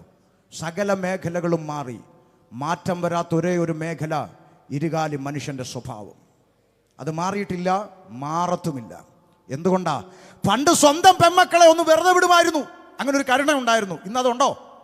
ഇന്ന് സ്വന്തം പെൺകുഞ്ഞുങ്ങളെ പോലും വെറുതെ വിടാത്ത ചെകുത്താന്മാരായി ഈ ഇരുകാലും മനുഷ്യൻ കീപ്പോട്ട് പോവുക. ഇവിടെ ഇരിക്കുന്ന അമ്മമാർ പറ, നിങ്ങളുടെ മക്കളെ അയലത്തെ വീട്ടിലേപ്പിച്ചിട്ട് മാർക്കറ്റിൽ പോയിട്ടില്ലേ? എടി സുസമേ, കൊച്ചു പിടിയിരിക്കട്ടെടി, ഞാൻ ദാ വരുന്നെന്ന് പറഞ്ഞൊരു കാലം. ഇന്ന് ജനിപ്പിച്ച പെൺകുഞ്ഞിനെ സ്വന്തം അപ്പൻ്റെ അടുക്കൽ ഒറ്റയ്ക്ക് നിർത്തിയേച്ച് പോകാൻ ധൈര്യമില്ലാത്ത അമ്മമാർ ഈ സാക്ഷര കേരളത്തിലുണ്ട്. എന്താ? മനുഷ്യൻ ചെകുത്താന്മാരായി മാറിക്കൊണ്ടിരിക്കുന്ന കാലം. മൃഗങ്ങൾ ചെയ്യാൻ അറയ്ക്കുന്ന മടിക്കുന്ന ഹീനകൃത്യങ്ങൾ 4 കാല് മൃഗത്തെ ലജ്ജിപ്പിച്ച് 2 കാല് മനുഷ്യൻ ഇവിടെ ചെയ്യുക. നിങ്ങൾ പറഞ്ഞേ കുഞ്ഞേ, ആകാശത്തുകൂടി ഒരു പരുന്ത് വട്ടമിട്ട് പറക്കുമ്പോൾ ഭൂമിയിലിരിക്കുന്ന കോഴിയമ്മ എന്താ ചെയ്യുന്നത്? പറ. ചിറക് വിരിച്ച് കുഞ്ഞുങ്ങളെ അതിൻ്റെ അകത്ത് സംരക്ഷിക്കുന്ന ഒരു അമ്മ മനസ്സ് കോഴിയമ്മയെ കാണാം. മനുഷ്യനെ നോക്ക്. കാമുകനോടൊപ്പം ജീവിക്കാൻ വേണ്ടി 10 മാസം നൊന്ത് പ്രസവിച്ച ചോര കുഞ്ഞിനെ തീരദേശത്തിൻ്റെ കടൽ ഭിത്തിയിൽ എറിഞ്ഞു കൊന്ന അമ്മ കോഴിയമ്മയല്ലേ നല്ലത്? കണ്ടോ? മിണ്ടാപ്രാണിയായ കോഴിയമ്മ ഒരു മുട്ട ഇട്ടു, ഉടനെ കൂകി വിളിച്ചു. അമ്മ ഇത് കേട്ടിട്ട് പറഞ്ഞു, എടി കോഴി കൂവുന്നടി, കൂട്ടിപ്പോയി നോക്ക്. കോഴിയമ്മ ഒരു സിഗ്നൽ കൊടുത്തെന്ന് മുട്ടയിട്ടപ്പം. പക്ഷെ നിങ്ങൾ അറിഞ്ഞോ, ഈ അടുത്ത കാലത്തൊരു അമ്മ KSRTC ബസിന്റെ പുറകിലത്തെ സീറ്റിൽ മുട്ട ഇട്ടേച്ച് ഞാനൊന്നും പറഞ്ഞില്ല എന്ന് പറഞ്ഞങ്ങ് ഇറങ്ങിപ്പോയി. കൂകിയതുമില്ല, വിളിച്ചതുമില്ല. ആരുവട്ടെ മുട്ട ഇപ്പം അമ്മ തൊട്ടിൽ വളരുന്നു. കോഴിയമ്മയല്ലേ കുഞ്ഞേ നല്ലത്? മനസ്സിലാവുന്നുണ്ടോ നിങ്ങൾക്ക്? സ്തോത്രം. മനുഷ്യൻ ഭാവിയല്ലെന്നങ്ങ് പറയുക. മനുഷ്യൻ ഭാവിയല്ലെന്ന് പറയുന്നവരാരെങ്കിലും ഈ ചുറ്റുവട്ടത്തുണ്ടെങ്കിൽ ഇന്ന് രാത്രി കട അടച്ചു പോകുമ്പോൾ കടയ്ക്ക് പൂട്ടിടായിരുന്നാൽ മതി. നാളെ രാവിലെ അറിയാം നിരണത്ത് ഭാവി ഉണ്ടോ ഇല്ലയോ. തപ്പിപ്പോണ്ട. പൂട്ടിട്ടാ പൂട്ട് പിടിച്ച് ഒന്ന് കുലുക്കി, പിന്നെ ഒന്നുകൂടെ കുലുക്കി, പിന്നെ ഒന്നുകൂടെ കുലുക്കിയാച്ചാ വീട്ടിൽ പോകുന്നത്. എന്നിട്ടും പുള്ളിക്ക് ഉറക്കമില്ലാതെ വന്നപ്പോൾ CCTV വെച്ചാ ഇപ്പോൾ ഉറങ്ങുന്നേ. ആരെ പേടിച്ചാ? കാട്ടിൽ നിന്ന് പുലി ഇറങ്ങി കടയിൽ കയറി മിച്ചർ എടുത്തോണ്ട് പോകുന്ന പേടിച്ചാണോ? അല്ലെന്ന്. അപ്പുറത്ത് കിടക്കുന്ന 2 കാലി മനുഷ്യനെ പേടിച്ചിട്ട് ഒരു നിശ്ചിത സമയം കഴിഞ്ഞാൽ ഇവിടുത്തെ സഹോദരിമാർക്ക് ഇവിടുന്ന് തിരുവല്ല വരെ പോയിട്ട് വരാൻ ധൈര്യമില്ലാത്ത കാലമെന്ന്. പതിയിരിക്കുന്നത് മൃഗങ്ങളല്ല, 2 കാലി മനുഷ്യന്മാർ ചെകുത്താന്മാരായി മാറിയിരിക്കുന്ന കാലഘട്ടം. എന്തുകൊണ്ട് സംഭവിക്കുന്നു? തലച്ചോറുണ്ടെങ്കിൽ ചിന്തിക്കണം. ഇരട്ട ചങ്കുള്ള നേതാവ് ഭരിക്കുന്ന കൊച്ചു കേരളത്തിൽ ഇതിനൊക്കെ തടയിടാൻ എന്തുകൊണ്ട് പറ്റുന്നില്ലെന്ന് ചോദിച്ചാൽ പാപത്തെ അറസ്റ്റ് ചെയ്യാനുള്ള സംവിധാനം പിണറായി സർക്കാരിനില്ല. അതുകൊണ്ട് അങ്ങേരെ മാറ്റി VD സതീശനെ കൊണ്ടുവന്നാൽ അങ്ങേർക്കും ഇല്ല. പാപത്തെ അറസ്റ്റ് ചെയ്യാനുള്ള സംവിധാനം ഒരാൾക്കേ ഉള്ളൂ, നമ്മുടെ കർത്താവായ യേശു ക്രിസ്തു. ആമേൻ. പിശാചിന്റെ പ്രവൃത്തികളെ അഴിപ്പാൻ പ്രത്യക്ഷനായ ആ യേശു ക്രിസ്തുവിന്റെ നാമത്തിലാണ് പാപമോചനം സാധ്യമായിട്ടുള്ളത്. മനസ്സിലാവുന്നുണ്ടോ? ഈ പാപം മനുഷ്യൻ്റെ അകത്തിരിക്കുക. അപ്പോൾ ചില ആളുകൾ പറയും, അങ്ങേര് പറഞ്ഞത് കാര്യമുണ്ട് ഉണ്ട്. അപ്പം മനുഷ്യൻ പാപി എന്ന് മനസ്സിലായോ അമ്മാമേ? ഞാൻ പാപിയല്ല. അതെന്നാ? ഞാൻ ഇതുവരെ ആർക്കും ഒരു ദോഷവും ചെയ്തിട്ടില്ലല്ലോ. എന്ന് പറയും ഞാൻ കാരണം ആർക്കും നമ്മുടെ നാട്ടിലൊരു ഒരു ചേട്ടൻ ഒരു 5 മൂർഖൻ പാമ്പിനെ വളർത്തുന്നുണ്ടെന്ന് വിചാരിക്കുക. 4 പാമ്പ് സകല മനുഷ്യരെയും കടിച്ചിട്ടുണ്ട്. ഒരു പാമ്പ് ഇന്ന് വരെയും ആരും ഒന്നും ചെയ്തിട്ടില്ല. അതുകൊണ്ട് ഒരു നേരമെങ്കിലും അരിയാഹാരം കഴിക്കുന്നവൻ പറയുമോ കടിക്കാത്ത പാമ്പിന് വിഷമില്ലെന്ന്? ഉണ്ടെന്നില്ല. കടിക്കാത്ത പാമ്പിന് വിഷമില്ലയോ? കടിച്ചിട്ടില്ലെന്നേ ഉള്ളൂ. എന്നെങ്കിലും ഒരിക്കൽ കടിച്ചാൽ വിഷം പുറത്തു വരും. അത് തന്നെയാണ് മനുഷ്യൻ. ഇന്ന് വരെ നമ്മുടെ കൺമുമ്പിൽ മാന്യനായി നന്നായിരിക്കുന്ന ഒരുത്തൻ ഒരു സുപ്രഭാതം വെളുക്കുമ്പോൾ ഇരുമ്പടിക്കകത്ത് കിടക്കുന്നു. ഇന്നലെ വരെ നല്ലതായിരുന്നു, ഇന്ന് അകത്തിരുന്ന വിഷം പുറത്തു വന്നു. പാപം. നമ്മുടെ പിള്ളേർ ചിലപ്പോൾ പറയുന്ന കണ്ടിട്ടില്ലേ, അമ്മ വഴക്ക് പറയുമ്പോൾ വായി വരുന്ന എല്ലാം അമ്മ അങ്ങ് പറയും. എന്നാൽ ഇച്ചിരി കഴിയുമ്പോൾ പയ്യെ കറങ്ങി വന്നേച്ച് തലഞ്ഞു, ഞാൻ അങ്ങനൊന്നും വിചാരിച്ചു പറഞ്ഞല്ല, എനിക്കറിയത്തില്ല, ഭ്രാന്ത് പിടിച്ചു, ഇങ്ങനെയൊക്കെ പറയുന്നത് കേട്ടിട്ടില്ലേ? പ്രൈസല്ലോ, സോറി മമ്മി എന്നൊക്കെ പറയും. എപ്പോൾ? അപ്പം നമ്മൾ മനസ്സിലാക്കിക്കോണം, അകത്ത് ദൈവത്തിൻ്റെ ആത്മാവിന് പ്രവേശനം സാധ്യമായിട്ടില്ല. ഇരുട്ടിൻ്റെ ആത്മാവ് നിന്നെ കൺട്രോൾ ചെയ്തുകൊണ്ടിരിക്കുന്നു. ഈ പാപം മനുഷ്യൻ്റെ അകത്ത് പ്രവേശിച്ചു. അതുകൊണ്ട് ബൈബിൾ പറയുന്നു, ഏകനാൽ പാപവും പാപത്താൽ മരണവും ലോകത്തിൽ പ്രവേശിച്ചു. ആദാമ്യ പാപം നിമിത്തം സകല മനുഷ്യരും എന്തായി? പാപിയായി. അപ്പോൾ അടുത്തൊരു ചോദ്യം വരും. പണ്ടൊരുത്തൻ ചോദിച്ചതാ, ഉപദേശി എന്താ ഈ നിങ്ങൾ ഈ പാപം എന്ന് കിടന്ന് വിളിച്ച് കൂന്നല്ലോ. പണ്ടക്കാണ്ട് ഒരു ആൻറ്റി ഒരു ആപ്പിൾ തിന്നതിനാണോ ഇത്രയും വലിയ വിഷയം ഉണ്ടാക്കിയത്? പണ്ടക്കാണ്ട് ഒരു ആൻറ്റി ഒരു ആപ്പിൾ തിന്നു. കെട്ടിയവനോട് സ്നേഹമുള്ളവളായതുകൊണ്ട് ഇച്ചിരി കെട്ടിയവനും കൊടുത്തു. പറച്ചിൽ കേട്ടാത്തൊന്നും അങ്ങേര് ലൈലൻഡ് ലോറി വിളിച്ചുകൊണ്ട് വന്ന ആപ്പിളെല്ലാം കൂടെ മാർക്കറ്റിൽ കൊണ്ടുപോയി വിറ്റെന്ന്. ഒന്നുമില്ലല്ലോ, ഒരു ആപ്പിൾ തിന്നു കെട്ടിയവന് കൊടുത്ത് അതിനിപ്പോൾ ഇത്രയും വലിയ വിഷയം ഉണ്ടാക്കേണ്ട കാര്യം എന്തുവാ നിങ്ങളുടെ ദൈവം? ചോദ്യം. ഒരാപ്പിൾ തിന്നതാണോ പാപം? ആണോ? ആപ്പിളൊന്നും ഓറഞ്ചൊന്നും വല്ലതും ബൈബിളിലുണ്ടോ? എന്നാലും പലരും ഇതെന്താക്കി വെച്ചിരിക്കുക. ഇരിക്കട്ടെ, നല്ല പഴമായതുകൊണ്ട് നമുക്ക് പിണക്കമില്ല, ആപ്പിളായിരുന്നോട്ടെ. അതുകൊണ്ടാണല്ലോ പലരുടെയും പോക്കറ്റിലും പകുതി കടിച്ച ആപ്പിൾ ഇരിക്കുന്നത്. അവ കടിച്ചതാണോ എന്ന് എനിക്ക് അറിഞ്ഞുകൂടാ, എന്തായാലും ഇരിക്കട്ടെ. അപ്പോൾ നല്ല പഴമാണ്. കേട്ടെ, ഒരു പഴം തിന്നതാണോ പാപം? ഒന്ന് ശ്രദ്ധിച്ചേ. രണ്ട് കുടുംബക്കാർ തമ്മിൽ അതിര് തർക്കമുണ്ടായി, രണ്ട് വീട്ടുകാർ തമ്മിൽ അടിയായി. നാട്ടുകാർ പോലീസിനെ വിളിച്ചു. ഇവിടെ അടി നടക്കുന്നു സാറേ, ഓടി വാ. പോലീസുകാർ വന്നിട്ട് ഇവിടെ സമാധാനിപ്പിക്കുക, എൻ്റെ പൊന്നമ്മാമൻ നിങ്ങൾ ഇവിടെ കിടന്നിട്ട് തമ്മിൽ അടിക്കാതെ, ഇതൊന്നും മേപ്പോട്ട് പോകുമ്പോൾ കൊണ്ടുപോകത്തില്ല, ഒരു മുട്ടുസൂചി പോലും ഇവിടുന്ന് കൊണ്ടുപോകത്തില്ല, നിങ്ങൾ ക്ഷമിക്കും. എൻ്റെ സർവേക്കല്ല് തോണ്ടിയിട്ട് ക്ഷമിക്കാനോ? സാറ് പോയോ? അപ്പോൾ നേരെ ഇപ്പുറത്ത് വന്നു. ഇവിടുത്തെ അമ്മാമ ഒന്നുമില്ലേലും നിങ്ങളൊന്നുമില്ലേലും പ്രാർത്ഥിക്കുന്നവരല്ലേ, മണ്ണെ പ്രതി മാണിക്കും, അത് വേറെ മണ്ണ് ഇത് വേറെ മാണിക്കും, അങ്ങോട്ട് പോകാൻ പറഞ്ഞ് സമ്മതിക്കുകയല്ല. അപ്പോൾ രണ്ടുപേരും സമ്മതിക്കുകയല്ല. അപ്പോൾ പോലീസുകാർ പറഞ്ഞു, എന്നാൽ പിന്നെ കോടതി കേസെടുക്കട്ടെ. കോടതി വിധി വരുന്നവർ ഇവിടെ തമ്മിലടിക്കൽ ഓക്കെ ആണോ? ഓക്കെ, നിങ്ങൾ ഓക്കെ, രണ്ടു കൂട്ടരും ഓക്കെ. ആണ്ടാ സർവേറെ വിളിച്ചോണ്ട് റവന്യൂ ആൾ വന്നോ? വന്നു. ആ മത്തായുടെ കടയിൽ നിന്ന് 2 രൂപയുടെ വള്ളിക്കയർ ഇങ്ങോട്ട് മേടിക്ക്. ഞങ്ങൾ കൊല്ലത്തുകാർ ഇടക്കയറെന്ന് പറയും. 2 രൂപയുടെ ഇടക്കയർ മേടിച്ച് കുറ്റി അടിച്ച് വലിച്ചു തിരിച്ച് കെട്ടിച്ച് പറഞ്ഞു, ഇനി കോടതി വിധി വരുന്നവരെ ഇവിടെ തമ്മിലടിക്കില്ല കേട്ടോ. മനസ്സിലായി നിങ്ങൾക്ക് മനസ്സിലായി? ഓക്കെ. പോലീസും പോയി റവന്യൂം പോയി. 5 മിനിറ്റ് കഴിഞ്ഞപ്പോൾ ഇതിലൊരു തലകറിച്ച ചെറുക്കനുണ്ട് ഒരു വീട്ടിൽ. അവൻ ഇങ്ങോട്ട് കയറി വന്നു. അവന്മാരുടെ ഒരു കയറും കെട്ടി വെച്ചിട്ട് പോയിരിക്കുന്നു. കയറ് മുറിച്ചൻ കളഞ്ഞു. ഇതറിഞ്ഞ പോലീസ് വണ്ടി താണ്ട തിരിച്ചു വന്നു. ആരാടാ കയറ് മുറിച്ചൻ? ലവനാ സാറ്. ഇങ്ങോട്ട് വാടാ, പിടിച്ചു. ഒറ്റയടി ചെവിക്കല്ലിന് കൊടുത്തു. കരടാ ജീപ്പിൽ എടുത്തേക്കൊണ്ട് ഇട്ടു. ശ്രദ്ധിച്ചേ, ഇത് കണ്ടുകൊണ്ട് മുറുക്കിക്കൊണ്ടിരുന്ന ഒരു അമ്മച്ചി അവിടെ തിണ്ണയിലിരിപ്പുണ്ട്. അമ്മച്ചി പറഞ്ഞ കേൾക്കണോ? അമ്മച്ചി പറയാ, അയ്യോ എന്തൊരടി ആ കൊച്ചനെ ഇട്ട് അടിക്കുന്നത്, 2 രൂപയുടെ കയറ് മുറിച്ചതിന് ഇങ്ങനെ ഇട്ട് അടിക്കണമെന്ന്. അമ്മച്ചിക്ക് എന്തോ മനസ്സിലായി? നിങ്ങൾക്കെന്തോ മനസ്സിലായി? 2 രൂപയുടെ കയറ് മുറിച്ചതിന് തല്ലുന്ന എന്തിനാ? അതുകൊണ്ട് മത്തായുടെ കടയിൽ തൂങ്ങിക്കിടക്കുന്ന ഇഷ്ടം പോലെ കയറ്. ഞാൻ വേണേ 10 രൂപ തരാം, 5 വള്ളി മേടിച്ചോ, എന്നിട്ട് ആ കൊച്ചിനെ അങ്ങ്. ഞാൻ നിങ്ങളോട് ചോദിക്കുക, ഒരു വണ്ടി കയറ് പകരം കൊടുത്താൽ കൊച്ചിനെ വിടുവോ? 2 രൂപയുടെ കയറ് മുറിച്ചതിനല്ല അടി, നിയമ ലംഘനം നടന്നിരിക്കുന്നു.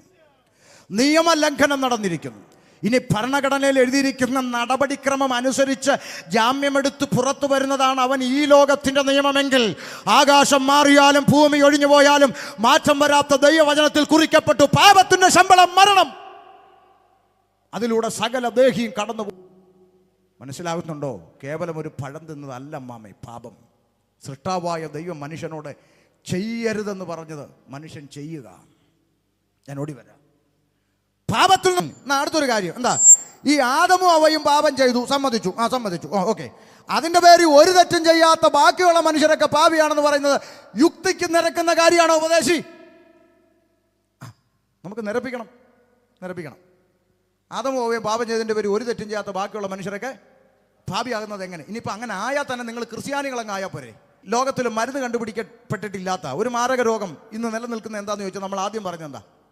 HIV, എയ്ഡ്സ് എന്ന് പറയുന്ന മാരക രോഗം. ഈ എയ്ഡ്സ് രോഗിയായ ഒരു അപ്പനും അമ്മയ്ക്കും ഒരു കുഞ്ഞ് ജനിച്ചാൽ ആ കുഞ്ഞാരായിരിക്കും? എയ്ഡ്സ് രോഗിയായിരിക്കും. നിങ്ങൾ എനിക്കൊരു ഉത്തരം പറഞ്ഞതാ, ഈ കുഞ്ഞ് ചെയ്ത തെറ്റെന്താ? ഈ ചോര കുഞ്ഞ് ചെയ്ത തെറ്റെന്താ? ബ്ലേഡ് എടുത്ത് വെച്ച് അറിയാണ്ട് ഷേവ് ചെയ്തോ? ഇല്ലെന്നേ. പിന്നെന്താ? അപ്പനും അമ്മയും വഴിവിട്ട് ജീവിച്ചതിൻ്റെ ഫലം ഒരു തെറ്റും ചെയ്യാത്തൊരു കുഞ്ഞ് ഒരു ജന്മം അനുഭവിക്കുന്നു. ഒരു ബുദ്ധിക്കും ഒരു ഡിഗ്രിക്കും ഒരു സയൻസ് ബ്ലഡ് റിലേഷനിലൂടെ അടുത്ത തലമുറ വന്നതല്ലയോ നല്ല ഉത്തരം?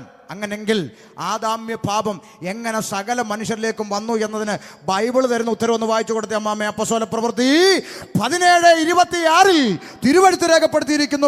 വായിച്ചോ 17:26. ഭൂതലത്തിലെങ്ങും കുടിയിരിക്കുവാൻ അവൻ ഒരുത്തനിൽ നിന്ന് മനുഷ്യജാതിയൊക്കെയും ഉളവാക്കി. എന്നെ ഒന്ന് ശ്രദ്ധിച്ചേ, ആ വായിച്ച വേദഭാഗത്തെ ഒന്നുകൂടി സിമ്പിളാക്കാൻ പോവാ. ഭൂതലത്തിലെങ്ങും കുടിയിരിപ്പാൻ അവൻ ഒരുത്തനിൽ നിന്ന് മനുഷ്യജാതി ഉണ്ടാക്കിയെന്നാ വായിച്ചേ. ഞാൻ ഇച്ചിരൂടെ സിമ്പിളാക്കുക. ഭൂതലത്തിലെങ്ങും കുടിയിരിപ്പാൻ അവൻ എന്ന് പറഞ്ഞാൽ ദൈവം, ഒരുത്തനിൽ നിന്ന് എന്ന് പറഞ്ഞാൽ ആദമിൽ നിന്ന് മനുഷ്യജാതി ഉണ്ടാക്കി. ഇനി നിങ്ങൾക്ക് ഹിന്ദുവിനെ സൃഷ്ടിച്ചു എന്നല്ല, മുസൽമാനെ സൃഷ്ടിച്ചു എന്നല്ല, ക്രിസ്ത്യാനിയെ സൃഷ്ടിച്ചു എന്നുമല്ല, പിന്നെന്തുവാ? മനുഷ്യജാതിയെ സൃഷ്ടിച്ചു എന്ന് പറഞ്ഞാൽ കാവി ഉടുത്തവനെയും തൊപ്പിയിട്ടവനെയും കൊന്തയിട്ടവനെയും ചരട് കെട്ടിയവനെയും കുടുംബ കെട്ടിയവനെയും എല്ലാം ആദാമ്യ രക്തത്തിൽ നിന്ന് സൃഷ്ടിച്ചു. ഒറ്റ രക്തം. മനസ്സിലായോ? ഉള്ളതാണോ ഉപദേശം? പിന്നെ പിടിക്കാനുള്ള സംവിധാനമൊക്കെ ഇന്ന് ലാബിലുണ്ട്. വീണ്ടും 4 ബോട്ടിലെടുക്കും. ഒന്നിൽ ഇവിടെ അടുത്തുള്ള അമ്പലത്തിലെ പൂജാരിയുടെ രക്തം, ഇനിയൊന്ന് ജമാഅത്ത് പള്ളിയിലെ മുസ്ലിയാരുടെ രക്തം, ഇനിയൊന്ന് കത്തോലിക്ക പള്ളിയിൽ അച്ഛൻ്റെ രക്തം, ഇനിയൊന്ന് ഞങ്ങൾ ഉപദേശയുടെ രക്തം. അതേ ലാബിൽ കൊടുക്കുക. ഏതെങ്കിലും പിള്ളേർ സ്റ്റിക്കർ ഒട്ടിച്ച് തരുമോ? അതെ, മാറിപ്പോവല്ലേ, മൂലയിരിക്കുന്നു മുസ്ലിയാർ, അറ്റത്തിരിക്കുന്നു പൂജാരി, മേപ്പോട്ട് വെച്ചിട്ടുണ്ട് പള്ളിയിൽ അച്ഛൻ, അങ്ങനെ തരുമോ? ചിലപ്പോൾ ABCD ഗ്രൂപ്പ് തിരിച്ചൊന്നിരിക്കും, ഞാൻ സമ്മതിക്കുന്നു. പിള്ളേരൊക്കെ വന്നിട്ട് പറഞ്ഞാൽ മനുഷ്യൻ്റെ സമയം മെനക്കെടുത്തല്ലേ, ഇതർക്കൻ പാഞ്ഞു പോയി ബൈക്കിൽ ടിപ്പറിൻ്റെ ചെന്ന് കയറി തലപൊട്ടി. മെഡിക്കൽ കോളേജിൽ കൊണ്ടുചെന്ന് ഡോക്ടർ പറഞ്ഞു ഇപ്പോൾ ഒരു കുപ്പി ബ്ലഡ് അടച്ച കൊച്ചിനെ രക്ഷിക്കാം. ക്രിസ്ത്യാനി ചെറുക്കൻ്റെ ക്രിസ്ത്യാനി അമ്മ ക്രിസ്ത്യാനി ദൈവത്തോട് നിലവിളിച്ചു, ഈശോയേ എൻ്റെ കുഞ്ഞിന് ആര് ബ്ലഡ് കൊടുക്കുമെന്ന്. തൊട്ടടുത്ത ബെഡിൽ അമ്മയ്ക്ക് കൂട്ടിരിക്കാമെന്ന കാവ്യ കൊടുത്ത് RSSകാരൻ പറഞ്ഞു, അമ്മ കരയണ്ട അമ്മ, ഞാൻ തരാം ബ്ലഡ്. വേണ്ട വേണ്ട, നീ BJP അല്ലേ, നീ ഇന്ന് വരെ ഒരു ആദാത്മ്യ പാപം അടുത്ത തലമുറയിലേക്ക് പ്രവേശിച്ചത് ഒറ്റ രക്തത്തിൻ്റെ ഉടമയായതുകൊണ്ടാണ്. അതുകൊണ്ടാണ് ഈ തെക്കോട്ട് പോകുമ്പം ഞങ്ങൾ ഉപദേശിമാരെ കളിയാക്കിയിട്ട് ചില പറയും, യവന്മാർക്കൊരു നാണോ മാനോ ഇല്ലാത്തവന്മാരുടെ ആര്, ഈ പാസ്റ്റർമാർ തന്നെ, യവന്മാരെ അടിച്ചാലും ഇടിച്ചാലും ചവിട്ടി തേച്ചാലും യവന്മാർ പിന്നെ വലിഞ്ഞേറി, ഒരു നാണോ മാനോ ഇല്ലാത്തവന്മാരെന്ന്. സത്യമല്ലേ? സത്യമല്ലേ? ഞങ്ങൾ ഒരു നാണോ മാനോ ഇല്ലാത്തവന്മാരാണ്. അടിച്ചാലും ഇടിച്ചാലും ചീത്ത വിളിച്ചാലും ചവിട്ടി തേച്ചാലും തുപ്പിക്കളഞ്ഞാലും പിന്നെയും നാണമില്ലാതെ കയറി വരുന്നത് എന്തുകൊണ്ടാണെന്ന് ചിന്തിച്ചിട്ടുണ്ടോ? നീ എൻ്റെ കൂടപ്പിറപ്പാന്നുള്ള തിരിച്ചറിവ് ഈ പുസ്തകം, ഈ സുവിശേഷം ഞങ്ങളുടെ തലച്ചോറിൻ്റെ അകത്ത് തന്നതുകൊണ്ടാണ്. നിൻ്റെ കുടുംബം തകർന്നെന്ന് കേൾക്കുമ്പോൾ, നീ ആത്മഹത്യ ചെയ്യാൻ തുനിഞ്ഞെന്നറിയുമ്പോൾ, നീ ഹോസ്പിറ്റലിലായെന്നറിയുമ്പോൾ, നിൻ്റെ തലമുറ നശിച്ചു പോയെന്നറിയുമ്പോൾ, ആമേൻ, നിൻ്റെ രക്തബന്ധങ്ങൾക്കുണ്ടാകാത്ത ഒരു പ്രാർത്ഥിക്കുന്നവൻ വരും. കാരണം നീ എൻ്റെ കൂടപ്പിറപ്പാന്നുള്ള തിരിച്ചറിവ് സ്വർഗത്തിലെ ദൈവം ഞങ്ങളുടെ തലച്ചോറിൻ്റെ അകത്ത് തന്നതുകൊണ്ടാണ്. അതാ നിമിത്തം സകല മനുഷ്യരും പാപത്തിലായി. അതാ പറയുന്നത്, ഭൂതലത്തിലെങ്ങും കുടിയിരുപ്പാൻ ദൈവം. അപ്പൊ ഈ ദൈവം ഇരിക്കുന്നവൻ അല്ല, പിന്നെ അവിടെ ഭൂതലത്തിലെങ്ങും കുടിയിരുപ്പാൻ എന്ന് പറഞ്ഞാൽ ഈ പ്രപഞ്ചത്തെ മുഴുവൻ സൃഷ്ടിച്ച് ദൈവത്തെ ഏതെങ്കിലും ഒരു പഞ്ചായത്തിൽ തളച്ചിട്ട് ഒക്കത്തില്ല. അവൻ ഭൂതലത്തിലെങ്ങും കുടിയിരുപ്പാൻ ദൈവം. മനസ്സിലായോ? അപ്പൊ ചോദിക്കും, അങ്ങനെയാണ് എവിടെ ഉപദേശത്തിനും ഭൂമിക്കും നാഥനാകൊണ്ട് കൈപ്പണിയായ കെട്ടിടങ്ങളിലൊന്നും ദൈവം വസിക്കുന്നില്ല. നിങ്ങളുടെ പള്ളി ഏതാടി? ഈ ഓലപ്പുരയോ? അയ്യോ, ഞങ്ങളുടെ പള്ളി കാണണം ആഘോഷമുട്ട ഗോപുരം, ദൈവമില്ല. മനുഷ്യന്റെ കൈപ്പണിയായ കെട്ടിടങ്ങളിലല്ലോ ദൈവം കുടിയിരിക്കുന്നത്. മനസ്സിലായോ? കെട്ടിടത്തിനകത്ത് ദൈവം ഇരിപ്പുണ്ടെങ്കിൽ അതിൻ്റെ അകത്ത് കുടിയിരിക്കുന്നില്ല മാമേ. അപ്പോൾ നിങ്ങൾ ചോദിക്കും, അപ്പോൾ നിങ്ങൾ ഈ പ്രാർത്ഥിക്കുന്ന കെട്ടിടമല്ലേ? ആണ്. അതിൻ്റെ അകത്ത് ആരാധന കഴിയുമ്പോൾ എല്ലാവരും കൂടെ വെളിയിൽ ഇറങ്ങിയിട്ട് യേശുവെ സൂക്ഷിച്ചിരുന്നോണേ, അടുത്ത ആഴ്ച കാണാം കേട്ടോ, കള്ളന്മാരൊന്നും എടുത്തുകൊണ്ട് പോകല്ലേ എന്ന് പറഞ്ഞ് പൂട്ടിയേച്ച് പോകുമല്ല. പിന്നെന്താ? 2 3 പേർ എൻ്റെ നാമത്തിൽ കൂടി വരുമ്പോൾ അവരുടെ മധ്യേ ഞാൻ ഉണ്ടാകുമെന്ന് വാക്ക് പറഞ്ഞ മഹാദൈവത്തിൻ്റെ സാന്നിധ്യം പ്രാർത്ഥിക്കുന്നതിന് നടുവിലേക്ക് ഇറങ്ങി വരികയും പ്രാർത്ഥന കഴിഞ്ഞ് ഇറങ്ങിപ്പോകുമ്പോൾ ആമേൻ എൻ്റെയും നിൻ്റെയും ഹൃദയമാകുന്ന മന്ദിരത്തിൽ വസിക്കുവാൻ ആശിക്കുന്നവനാണ് ദൈവം. ദൈവത്തിൻ്റെ മന്ദിരം എൻ്റെയും നിൻ്റെ ഹൃദയമാകുന്ന മന്ദിരം. ദൈവത്തിടത്തിന്റെ വാതിലുകളല്ല മാമേ. ഇന്ന് രാത്രി നിന്റെ ഹൃദയത്തിന്റെ വാതിൽ തുറക്കപ്പെടണം. നിന്റെ ഹൃദയത്തിന്റെ അകത്ത് യേശു ജനിക്കണം. നിന്റെ മുറ്റത്തെ പുൽത്തൊട്ടിയിലല്ല യേശു ജനിക്കേണ്ടത്, നിന്റെ ഹൃദയക്കൂടിന്റെ അകത്ത് ജനിക്കണം. ക്രിസ്ത്യാനികൾ യേശുവിനെ ജനിപ്പിക്കുന്നത് പുൽത്തൊട്ടിയില്ല. എല്ലാ ക്രിസ്മസിനും ജനിപ്പിക്കും, ദുഃഖവെള്ളിക്ക് കൊല്ലും. 1 വയസ്സ് പോലും വളരാൻ ഇന്ന് വരെ സമ്മതിച്ചിട്ടില്ല. അടുത്ത ക്രിസ്മസ് വരെ വളർത്തിയാലല്ലേ അമ്മാമ്മ 1 വയസ്സാകൂ? സമ്മതിക്കുമോ? ഇല്ല. അതിനു മുമ്പ് ദുഃഖവെള്ളിക്ക് കൊന്നു കളയും അല്ലേ? 3 മാസം കഴിഞ്ഞ് കളയക്കാരൻ വന്ന് പറമ്പ് കളയ്ക്കുമ്പോൾ യേശുവിൻ്റെ തല വാഴ ചുവട്ടിയെന്ന്, യോസേപ്പിൻ്റെ കാല് തെങ്ങും ചുവട്ടിയെന്ന് അല്ലേ? അങ്ങനല്ലേ? അടുത്ത വർഷം വേറെ യേശു, വേറെ യോസേപ്പും വേറെ കടയിൽ നിന്നല്ലേ വരുന്നേ? ഇതെന്താ ഈ കണ്ണു തുറക്കാത്തത്? ഇതെന്താ ഈ കണ്ണു തുറക്കാത്തത്? അവനൊന്നും ഉണ്ണി വാവയല്ല. എൻ്റെയും നിൻ്റെയും പാപത്തിന് പരിഹാരം വരുത്തിയിട്ട് മരിച്ചടക്കപ്പെട്ട് ഉയർത്തെഴുന്നേറ്റിട്ട് ഞാനും നീയും നരകത്തിൻ്റെ പടുകുഴിയിൽ പതിക്കാതിരിക്കാൻ 1 വർഷം കൂടെ നിൽക്കട്ടെ പിതാവേ, 1 വർഷം കൂടെ നിൽക്കട്ടെ, വെട്ടിക്കളയല്ലേ എന്ന് വാദിച്ചുകൊണ്ട് എനിക്കും നിനക്കും വേണ്ടി നല്ല മധ്യസ്ഥനായി, നല്ല അഡ്വക്കേറ്റായി പിതാവിൻ്റെ സന്നിധിയിൽ ജീവിക്കുന്നവനാണ് എൻ്റെ കർത്താവായ യേശു ക്രിസ്തു. അവിടുന്ന് ജനിക്കേണ്ടത് നിന്റെ ഹൃദയമാകുന്ന മന്ദിരത്തിലാണ്. മനസ്സിലായോ? മനുഷ്യനിർമ്മിതമായ കെട്ടിടങ്ങളിൽ ദൈവം വസിക്കുന്നില്ല. മൂക്കി ശ്വാസമുള്ള പേട്ട് മനുഷ്യൻ്റെ കൽപ്പനയ്ക്കനുസരിച്ച് അടയ്ക്കാനും തുറക്കാനും ഇരിക്കാനും എഴുന്നേക്കാനും നടക്കാനും കിടക്കാനും നിന്റെ കീഴെ പണിയെടുക്കുന്ന ബംഗാളിയല്ലെന്ന് ദൈവം. നിന്റെ കീഴെ പണിയെടുക്കുന്ന ബംഗാളിയോട് പറഞ്ഞ് അവൻ ചിലപ്പോൾ കേൾക്കും, ശരി സാട്ടാ അങ്ങനെ ചെയ്യാം സാട്ടാ എന്നവൻ പറയും. അതുപോലെ മൂക്കി ശ്വാസമുള്ള പേട്ട് മനുഷ്യൻ്റെ കൽപ്പനയ്ക്കനുസരിച്ച് താളം ചവിട്ടുന്നവനല്ല ദൈവം. പിള്ളേർക്ക് മനസ്സിലായോന്ന് ഇപ്പം ചോദിക്കാം. മക്കളെ, മനുഷ്യനെ സൃഷ്ടിച്ചതാരാടാ? ഉറക്കെ പറ. ദൈവം. പിള്ളേർക്ക് മനസ്സിലായി മനുഷ്യനെ സൃഷ്ടിച്ചതാരാ? ദൈവം. ഒന്നുകൂടെ ചോദിച്ചോട്ടെ, ഇന്ന് ദൈവത്തെ സൃഷ്ടിക്കുന്ന ആരാടാ? ദാഹണ്ട കൊച്ചുങ്ങൾക്ക് മനസ്സിലായിട്ടും ഇവിടുത്തെ വലുതിൻ്റെ തലയിൽ കയറുന്നില്ല. മനുഷ്യനെ സൃഷ്ടിച്ചതാരാ? ദൈവത്തെ സൃഷ്ടിക്കുന്നത്. ഇരിക്കുന്ന വേണം, നടക്കുന്ന വേണം, കിടക്കുന്ന വേണം, ബ്ലാക്ക് ആൻഡ് വൈറ്റ് വേണം, കളർ വേണം, ലിപ്സ്റ്റിക് ഇട്ട വേണം, ഇടാത്ത വേണം. ആരുണ്ടാക്കി തരും? എന്നാ മിണ്ടാത്ത? ഇല്ലാത്ത വല്ലതും പറഞ്ഞോ? മൂക്കി ശ്വാസം ഈ മേപ്പോട്ട് വലിക്കുന്ന ശ്വാസം കീപ്പോട്ട് വിടാൻ പറ്റാതെ പോയാൽ എത്ര കിലോ ഇറച്ചി ഉള്ളവനും ഇല്ല പുലേനാർക്കോട്ടെ പോയി കിടന്ന് എന്ത് ചെയ്യും? വലിക്കും. അങ്ങനല്ലേ? മൂക്കി ശ്വാസമുള്ള പേട്ട് മനുഷ്യൻ ദൈവത്തെ സൃഷ്ടിക്കുക. ഒരു കഥ പറയാം, കഥയല്ല സംഭവം. 2018 ഈ പ്രളയം വന്നോ വേഗം പറ. വന്നു. പാരമ്പര്യം പറയുന്ന ക്രിസ്ത്യാനിയുടെ വീട്ടിലിരിക്കുന്ന യേശുവും ഗീവർഗീസും ഉൾപ്പെടെ ഒഴുകി പോയോ? പറ. പോയി. ചാക്കോച്ചൻ വെളി ഇറങ്ങി നോക്കിയപ്പോൾ യേശു തെക്കോട്ടും വർഗീസ് വടക്കോട്ടും ഒഴുകുന്നു. മേപ്പോട്ട് നോക്കിയപ്പോൾ രക്ഷിക്കാൻ ആര് വരുന്നു? ഹെലികോപ്റ്റർ വരുന്നു. ചാക്കോച്ചൻ ഒറ്റ വിളി വിളിച്ചു, ഒരു തരി കള്ളം പറയരുത്, സത്യമായി നെഞ്ചി കൈവച്ച് പറയണം. ചാക്കോച്ചൻ വിളിച്ച് എന്തായിരിക്കും? ഹെലികോപ്റ്ററെ ഒന്ന് വേഗം വന്നേ, എൻ്റെ വർഗീസിനെ ഒന്ന് രക്ഷിക്കുന്നതാണോ എന്നെ രക്ഷിക്കുന്നോ? കള്ളം പറയരുത്, എന്നെ രക്ഷിക്കണമെന്ന് വിളിച്ചു. ഹെലികോപ്റ്റർ പാച്ചു വന്ന് ചാക്കോച്ചനെ തൂക്കിയെടുത്ത് ദുരിതാശ്വാസ ക്യാമ്പിൽ കൊണ്ടുപോയി രക്ഷിച്ചു.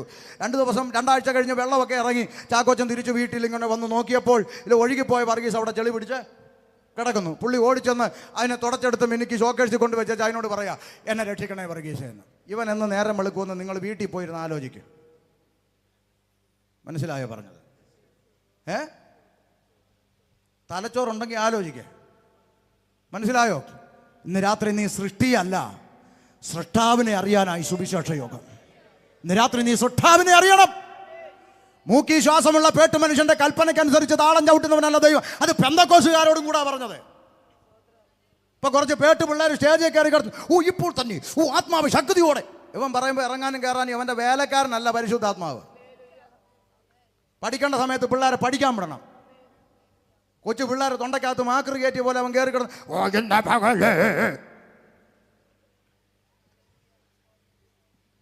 ഇത്രേ ഉള്ള പ്രായമുള്ള പിതാക്കന്മാരോട് കൂടെ എൻ്റെ മകനെ അല്ല പെട കൊടുത്ത് പഠിക്കാൻ വിടേണ്ട പിള്ളേരെ. ഇത് കുഞ്ഞുകളി അല്ലത്. എന്നെ ആനക്കം പോയേ. അയ്യോ പാസ്റ്റർ ബൈബിള് വായിച്ചിട്ടുണ്ടെന്ന് പറഞ്ഞിട്ട് വായിച്ചിട്ടുണ്ട്.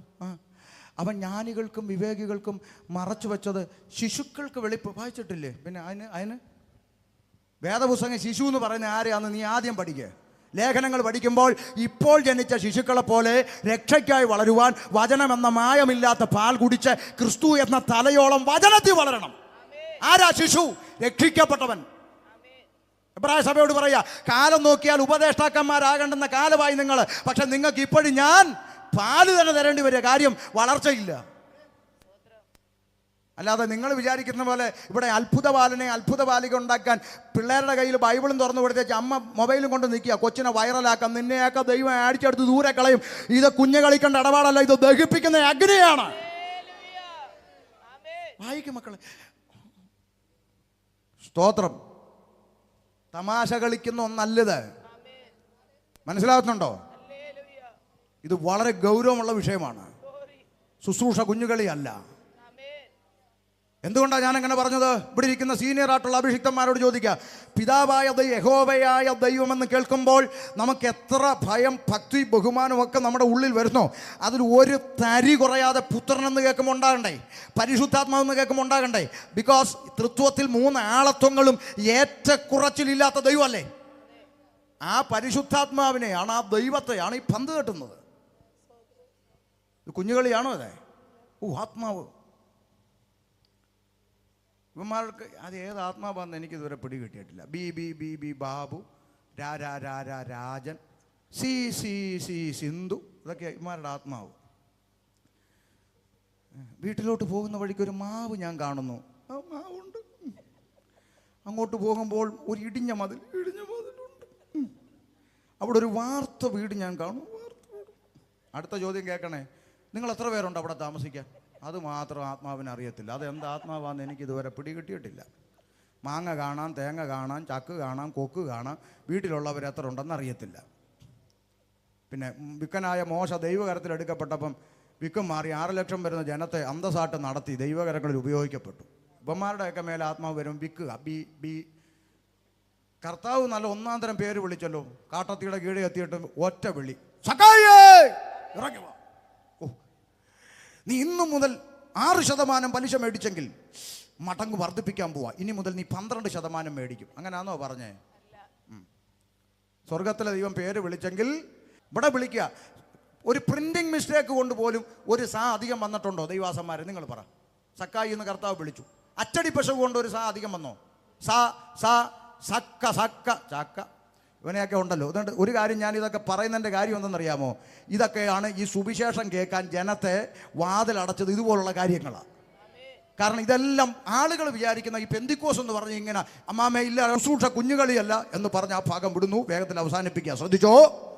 ആമേൻ. മനുഷ്യന്റെ അകത്ത് പാപം പ്രവേശിച്ചു, ഏകനാൽ പാപവും പാപത്താൽ മരണവും ലോകത്തിൽ പ്രവേശിച്ചു. ആദാമ്യ പാപം നിമിത്തം സകല മനുഷ്യരും പാപത്തിലായി. പാപത്തിന്റെ പടുകുഴിയിലേക്ക് മനുഷ്യൻ വീണുപോയപ്പോൾ പാപത്തിൽ നിന്ന് മോക്ഷം തേടി മനുഷ്യൻ ഈശ്വരന്മാരോട് നിലവിളിക്കാൻ തുടങ്ങി. കിട്ടിയില്ല കേട്ടോ.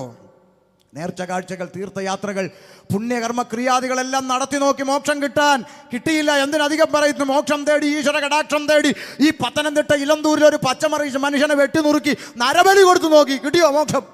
കിട്ടിയില്ല. അകത്ത് കിടന്ന് ഇപ്പോൾ ചപ്പാത്തി ഉരുട്ടുക. ആപത്ത് മണി 58 ചെയ്ത് മോക്ഷത്തിന് വേണ്ടി നിലവിളിച്ചപ്പോൾ ഇന്ന് രാത്രി നിരണത്തോട് സന്തോഷത്തോടെ വിളിച്ചു പറയാം, സകല മനുഷ്യന്റെയും നിലവിളിക്ക് മറുപടിയായി ഇന്നേക്ക് 2026 വർഷങ്ങൾക്കപ്പുറത്ത് സാക്ഷാൽ സൃഷ്ടാവ് ദൈവം വേഷത്തിൽ മനുഷ്യനായി ലോകത്തിലേക്ക് ഇറങ്ങി വന്ന് പാലസ്തീന്റെ പച്ചമണ്ണിൽ കാലമർത്തി ചവിട്ടി നിന്ന് ലോകത്തോട് വിളംബരം ചെയ്തു, അതെ ഞാൻ ലോകത്തിന്റെ വെളിച്ചമാകുന്നു, എന്നിൽ വസിക്കുന്നവരാരും ഇരുളിൽ നടക്കുകയില്ല.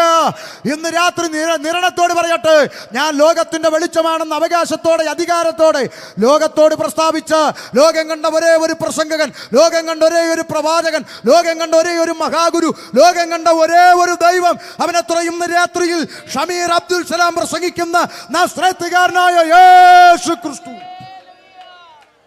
അതുകൊണ്ട് ഇന്ന് രാത്രി ഞങ്ങൾ നിരണത്തോട് വിളംബരം ചെയ്യുന്നു, മറ്റൊരുത്തനിലും രക്ഷയില്ല, മറ്റൊരുത്തനിലും രക്ഷയില്ല.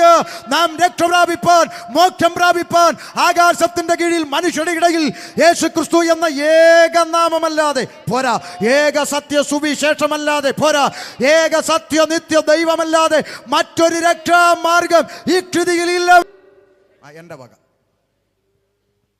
രക്ഷ പ്രാപിപ്പാൻ ഏക നാമേ ഉള്ളൂ, അത് കർത്താവായ യേശു ക്രിസ്തു.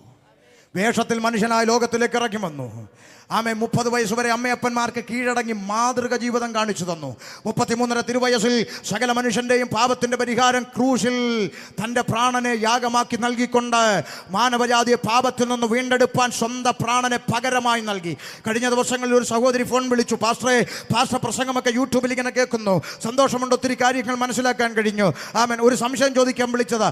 സംശയത്തിന്റെ മറുപടി ഞാൻ പറഞ്ഞു കൊടുത്തു. എന്നിട്ട് ഒരു കാര്യം ഞാൻ അങ്ങോട്ട് ചോദിച്ചു, സഹോദരി ഞാൻ ഒരു ചോദ്യം ചോദിക്കും, ആലോചിച്ചിട്ട് എപ്പോഴെങ്കിലും ഉത്തരം എന്നെ വിളിച്ചു പറയണം. എന്താ പാസ്റ്ററെ? ഞാൻ പറഞ്ഞു, സ്വർഗത്തിൽ സകല മഹത്വത്തോടും കൂടെ ഇരുന്ന കർത്താവ്, ആയിരങ്ങളിൽ 10,000 സുന്ദരനും വെണ്മയും ചുവപ്പുമുള്ള എൻ്റെ പ്രിയൻ ചോദിച്ചു, ഈ ലോകത്തിലെ ഏതെങ്കിലും ഒരു കർമ്മക്രിയാദികൾ കൊണ്ട് അഥവാ ആമേ കുംഭസാരം കൊണ്ടോ കുർബാന കൊണ്ടോ പൂജ കൊണ്ടോ വഴിപാട് കൊണ്ടോ യാഗയോഗ കർമ്മക്രിയാദികൾ എന്തെങ്കിലും കൊണ്ട് മനുഷ്യൻ്റെ അകത്തു കയറിയ പാപത്തിൽ നിന്ന് അവന് മോക്ഷം ലഭിക്കുമായിരുന്നെങ്കിൽ, ഒരു വാദത്തിന് ഇരിക്കട്ടെ, അങ്ങനെ ലഭിക്കുമായിരുന്നെങ്കിൽ കർത്താവ് ഭൂമിയിൽ വന്ന് മരണം പ്രാപിച്ചത് എന്തിന്? ഉത്തരം ആലോചിച്ചിട്ട് പറയണം. അത് സ്വർഗത്തിൽ ഇരുന്നപ്പം തലയ്ക്ക് ചൂടിളകി, എന്നാൽ പിന്നെ ഭൂമി പോയെന്ന് ചത്തേക്കാന്ന് വിചാരിച്ചു. ആണോ? ഇവിടുത്തെ മനുഷ്യൻ ചെയ്തു കൂട്ടിയ ഒരൊറ്റ കർമ്മക്രിയ പുണ്യകർമാദികൾക്കൊന്നും മനുഷ്യന്റെ അകത്ത് കയറിയ പാപത്തിൽ നിന്ന് അവനെ രക്ഷിപ്പാൻ കഴിയാതെ മുട്ടുകുത്തി പരാജയപ്പെട്ട് നിന്നപ്പോഴാണ് സ്വർഗത്തിലെ പുത്രൻ വിളിച്ചു പറഞ്ഞു, ദൈവമേ ഇതാ ഞാൻ വരുന്നു, നിന്റെ ഇഷ്ടം ചെയ്യാൻ ഞാൻ വരുന്നു. മാനവജാതി അവരുടെ പാപങ്ങളിൽ നിന്ന് രക്ഷിപ്പാൻ, പുത്രനെ തകർത്ത് കളയുവാൻ യഹോവയ്ക്ക് പ്രസാദം തോന്നിയെന്ന്. സ്തോത്രം. അതുകൊണ്ട് എബ്രായ ലേഖനം 10:11 പൗലോസ് എഴുതി, ഏതൊരു പുരോഹിതനും ദിവസേന ശുശ്രൂഷിച്ചും പാപങ്ങളെ പരിഹരിപ്പാൻ ഒരു നാളും കഴിയാത്ത അതേ യാഗങ്ങളെ, അങ്ങനെ തന്നെയല്ലയോ മാമേ? അതെ, കഴിയാത്ത പാപങ്ങളെ പരിഹരിക്കാൻ ഒരു നാളും കഴിയാത്ത അതേ യാഗങ്ങളെ കൂടെ കഴിച്ചും കൊണ്ട് നിൽക്കുന്നു. ആര്? പുരോഹിതന്മാർ. എന്നാൽ അടുത്ത വാക്ക് കേട്ടെ, എന്നാൽ യേശുവോ പാപങ്ങൾക്ക് വേണ്ടി ഏകയാഗം കഴിച്ചിട്ട് എന്നേക്കും ദൈവത്തിന്റെ വലതുഭാഗത്ത് ഇരുന്നും കൊണ്ട് തന്റെ ശത്രുക്കൾ തന്റെ പാദപീഠമാകുവോളം കാത്തിരിക്കുന്നു. ഏകയാഗം കഴിച്ചെന്ന് മനസ്സിലായോ? ആമേൻ. മാനവരാശിയുടെ പാപത്തിന് പരിഹാരം വരുത്താൻ ക്രൂശിൽ തൻ്റെ പ്രാണനെ വെച്ചു കൊടുത്ത കർത്താവ് അരിമത്യക്കാരനായ യോസേഫിന്റെ കല്ലറയ്ക്കൽ അടക്കം ചെയ്യപ്പെട്ടു. എന്നാൽ ഇന്ന് രാത്രി ദേശത്തോട് പറയാം, 3 ആണി കൊണ്ട് അരിമത്യക്കാരനായ യോസേഫിന്റെ കല്ലറ കൊണ്ട് ഞാൻ പ്രസംഗിക്കുന്ന യേശുക്രിസ്തു അവസാനിച്ചിരുന്നെങ്കിൽ, 3 ആണി കൊണ്ട് അവസാനിച്ച യേശുവിനെ പ്രസംഗിക്കാൻ ഷമീർ വരത്തില്ല നിരണത്ത്. 3 ആണി കൊണ്ട് അവസാനിച്ച യേശുവിന് വേണ്ടി പാടാൻ ഇവിടെ ഒരു കൊയർ ടീമില്ല. 3 ആണി കൊണ്ട് അവസാനിച്ച യേശുവിന് വേണ്ടി ഇവിടെ ഒരു കൺവെൻഷൻ പന്തൽ ഉയരത്തില്ല. പിന്നെ എന്തുകൊണ്ട് ഞങ്ങൾ പാടുന്നു പ്രസംഗിക്കുന്നു? ഞങ്ങൾ പാടുന്നതും പ്രസംഗിക്കുന്നതും കുമ്പനാട്ടും എടത്തുവാലും പരിമലയിലും കുരിശുമലയിലും അടഞ്ഞു കിടക്കുന്ന ഒരു കല്ലറവാദിക്കലല്ല, കണ്ണാടി കൂടിന്റെ മുമ്പിലല്ല, മറിച്ച് ഉലകം മഹാന്മാർ അഖിലരും ഒരുപോൽ കല്ലറക്കകത്ത് ഒതുങ്ങി പോയപ്പോൾ ഇന്ന് രാത്രി ഞാൻ പ്രസംഗിക്കുന്ന യേശുക്രിസ്തു പാതാളത്തെ ജയിച്ചു, മരണത്തെ ജയിച്ചു, ലോകത്തെ ജയിച്ചു, പിശാചിനെ ജയിച്ചു. യേശുക്രിസ്തു ഉയർത്തെഴുന്നേറ്റു. ഹല്ലേലൂയ. 1-2 വാചകം പറഞ്ഞ് ഒരുമിച്ച് പ്രാർത്ഥിക്കാം. ഉയർത്തെഴുന്നേറ്റ കർത്താവായ യേശുക്രിസ്തു സ്വർഗാരോഹണം ചെയ്യും മുമ്പ് തന്നെ അനുഗമിച്ച ശിഷ്യന്മാർക്ക് ഒരു അന്ത്യ കൽപ്പന കൈമാറിയ മാമേ. കൽപ്പന, അപേക്ഷയല്ല, യാചനയല്ല, ഓർഡർ. എന്താ ഓർഡർ? മർക്കോസിന്റെ സുവിശേഷം 16:15, നിങ്ങൾ ഭൂലോകത്തിലൊക്കെയും പോയി സകല സൃഷ്ടിയോടും ഈ സുവിശേഷം പ്രസംഗിക്കണം. കേട്ടോ, ഒരു ഭാഗം വായിച്ച് നമ്മൾ പ്രാർത്ഥിക്കാൻ പോവാ. ആമേൻ. ഈ അന്ത്യകൽപ്പന കൈമാറിയ കർത്താവായ യേശുക്രിസ്തു സ്വർഗാരോഹണം ചെയ്യാൻ ഒലിവുമലയിൽ നിൽക്കുന്നു. ശിഷ്യന്മാർ കണ്ണുകൾ ഉയർത്തി നിൽക്കുന്നു. കർത്താവായ യേശുക്രിസ്തു രൂപാന്തരപ്പെട്ടവരുടെ കണ്ണിന് മറയുന്നു. അതാ സ്വർഗത്തിൽ നിന്ന് വെള്ളവസ്ത്രം ധരിച്ച ദൂതന്മാർ ആമേൻ ശിഷ്യന്മാരുടെ അരികിലേക്ക് ഇറങ്ങി വന്നു. അപ്പോസ്തലപ്രവൃത്തി 1:11 അവരോട് നോക്കി ദൂതന്മാർ പറഞ്ഞ ആ വാചകം ഒന്ന് കാതുകൾ ഉയർത്തി ദേശക്കാരൊന്ന് കേട്ടെ. ഒന്ന് വായിച്ചേ. അപ്പോസ്തലപ്രവൃത്തി 1:11 വേഗത്തിൽ. വായിച്ചോ. ഗലീല പുരുഷന്മാര്, സ്വർഗത്തിലേക്ക് പോകുന്നവനായി നിങ്ങൾ കണ്ടതുപോലെ തന്നെ അവൻ വീണ്ടും വരും, യേശു വീണ്ടും മടങ്ങി വരും. ദൂതന്മാരുടെ പ്രവചനം നിവർത്തിയാകാൻ പോകുന്ന പ്രവചനം. യേശു വീണ്ടും മടങ്ങി വരും. ഇത് കേട്ട ശിഷ്യന്മാർ എന്ത് ചെയ്തു കൂടെ വായിച്ച് നമുക്ക് പ്രാർത്ഥിക്കാം. വായിച്ചോ. ശിഷ്യന്മാർ എന്ത് ചെയ്തു? വായിച്ചോ. അവർ യെരൂശലേമിന് സമീപത്ത് ഒരു ശബ്ബത്ത് ദിവസത്തെ വഴി ദൂരമുള്ള ഒലിവുമല വിട്ട് യെരൂശലേമിലേക്ക് മടങ്ങി പോകുന്നു. ശ്രദ്ധിച്ചു കേട്ടോ. അവരവിടെ പോയി പറ. യെരൂശലേമിൽ പോയി. അവിടെ എത്തിയപ്പോൾ അവർ പാർത്ത മാളിക മുറിയിൽ കയറിപ്പോയി. എല്ലാവരും ഒന്ന് കേട്ടെ. ഈ കയറിപ്പോയവരുടെ പേര് വിവരങ്ങൾ പരിശുദ്ധാത്മാവ് അവിടെ രേഖപ്പെടുത്തിയിട്ടുണ്ട്. അത് അങ്ങനെ തന്നെയാണോ എന്ന് നിങ്ങൾ നോക്കണം. പെന്തിക്കോസുകാര് ചുമ്മാ എന്തെങ്കിലും വ്യാജം വിളിച്ചു പറയാണോ എന്ന് നോക്കണം. പുസ്തകത്തിൽ കയറിപ്പോയവരുടെ പേര് വിവരം 1 പത്രോസ്. ആരാ പത്രോസ്? 1ാമത്തെ പോപ്പ്, മാർപ്പാപ്പ എന്നൊക്കെ ക്രിസ്ത്യാനികളിൽ പലരും വിശേഷിപ്പിക്കുന്ന പത്രോസ്. പോപ്പ് പത്രോസ്, യോഹന്നാൻ, യാക്കോബ്, അന്ത്രയോസ്, ഫിലിപ്പോസ്, തോമസ്, ബർത്തലോമായി, മത്തായി, അൽഫയുടെ മകനായ യാക്കോബ്, എരുവുകാരനായ ശീമോൻ, യാക്കോബിന്റെ മകനായ യൂദ. അങ്ങനെയാണോ? ഇവരെല്ലാവരും സ്ത്രീകളോടും യേശുവിന്റെ അമ്മയായ മറിയയോടും അവന്റെ സഹോദരന്മാരോടും ഒപ്പം ഒരു മനപ്പെട്ട് പ്രാർത്ഥന കഴിച്ചു പോന്നു. തർക്കം വല്ലതും ഉണ്ടോ? കേറിപ്പോയുടെ കൂട്ടത്തിൽ പത്രോസ് ലീഗയുണ്ട്, തോമാസ് ലീഗയുണ്ട്, യൂദാസ് ലീഗയുണ്ട്. യേശുവിന്റെ അമ്മയായ മറിയ ഉണ്ടോ? അതോ ഞങ്ങൾ ചുമ്മാ ഉണ്ടാക്കി പറയുവാന്നോ? ഉണ്ട്. ഇവരെല്ലാരും കൂടെ അവിടെ പ്രാർത്ഥിച്ചുകൊണ്ടിരുന്ന വായിച്ചാണോ? പ്രാർത്ഥിച്ചുകൊണ്ടിരുന്നപ്പോ എന്തോ സംഭവിച്ചു. 2-ാം അധ്യായം 1-ാം വാക്യം വായിര്. പെന്തക്കോസ്ത് നാൾ വന്നപ്പോൾ, ഒന്നൂടെ. പെന്തക്കോസ്ത് നാൾ വന്നപ്പോൾ അവരവിടെ മര്യാദയ്ക്ക് പ്രാർത്ഥിച്ചുകൊണ്ടിരുന്നപ്പോൾ അവരുടെ ഇടയിലോട്ട് കുറച്ച് പെന്തക്കോസ് കാർ വന്നപ്പോൾ. അങ്ങനാണോ അമ്മാമേ? അല്ല. പെന്തക്കോസ് കാർ ആണോ? അങ്ങനെ ഒരു കാറും ഇല്ല അമ്മാമേ. പെന്തക്കോസ് കാറല്ല, പിന്നെന്തുവാ? പെന്തക്കോസ് നാൾ. എന്താ പെന്തക്കോസ് നാൾ? ഡേ ഓഫ് പെന്തക്കോസ്, പന്തക്കുസ്ത, പെരുന്നാൾ ദിനം, 50-ാം പെരുന്നാൾ ദിവസം വന്നപ്പോൾ എല്ലാവരും ഒരു സ്ഥലത്ത് ഒന്നിച്ചു കൂടിയിരുന്നു. ആരാ എല്ലാവരും? പത്രോസ്, യോഹന്നാൻ, യാക്കോബ്, അന്ത്രയോസ്, ഫിലിപ്പോസ്, തോമസ്, ബർത്തലോമായി, മത്തായി, അൽഫയുടെ മകനായ യാക്കോബ്, എരുവുകാരനായ ശീമോൻ, യാക്കോബിന്റെ മകനായ യൂദ, ഇവരും യേശുവിന്റെ അമ്മയായ മറിയ, സഹോദരങ്ങൾ അടങ്ങുന്ന സംഘം പ്രാർത്ഥിച്ചുകൊണ്ടിരുന്നപ്പോൾ പെട്ടെന്ന് കൊടിയ കാറ്റടിക്കുന്ന പോലെ ആകാശത്തുനിന്ന് ഒരു മുഴക്കമുണ്ടായി. അവർ ഇരുന്നിരുന്ന വീട് മുഴുവനും നിറച്ചു. അഗ്നിജ്വാല പോലെ വളർന്നിരിക്കുന്ന നാവുകൾ അവർക്ക് പ്രത്യക്ഷമായി. അവർ ഓരോരുത്തരുടെ മേൽ പതിഞ്ഞു. അടുത്ത വാക്ക്. എല്ലാവരും പരിശുദ്ധാത്മാവ് നിറഞ്ഞവരായി. ആത്മാവ് അവർക്ക് ഉച്ചരിപ്പാൻ നൽകിയതുപോലെ അന്യഭാഷകളിൽ സംസാരിച്ചു തുടങ്ങി. നിക്കട്ടെ. ഈ അന്യഭാഷയെ സംസാരിക്കുന്ന കൂട്ടത്തെ ആ നാട്ടുകാരെന്തോ വിളിക്കുന്നത്? എന്ത് കോസ്? പെന്തിക്കോസ്. അങ്ങനെയാണ് 1ാമത്തെ പെന്തക്കോസുകാരി മറിയല്ലയോ? ആന്നോന്ന്. 1ാമത്തെ പെന്തക്കോസുകാരൻ പത്രോസ് ലീഗ, 1ാമത്തെ പെന്തിക്കോസുകാരൻ തോമാസ് ലീഗ, 1ാമത്തെ പെന്തക്കോസുകാരി മറിയ. ആണോ? പുസ്തകത്തിലുള്ളതാണോ പറഞ്ഞതോ ഞാൻ എൻ്റെ വീട്ടിൽ നിന്ന് വാപ്പ പഠിപ്പിച്ചു വിട്ടതാണോ? പുസ്തകത്തിലുള്ള കാര്യമാണ് പറയുന്നത്.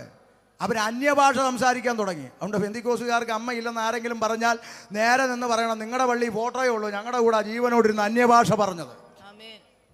അതിൻ്റെ പരമ്പരയായി നടന്നുകൊണ്ടിരിക്കുന്നത്. മനസ്സിലായോ? അന്യഭാഷ സംസാരിക്കാൻ തുടങ്ങി. ആ പരിശുദ്ധാത്മാവിന്റെ നിറവിൽ ഒരാൾ പ്രസംഗിക്കാൻ എഴുന്നേറ്റു. ആര്?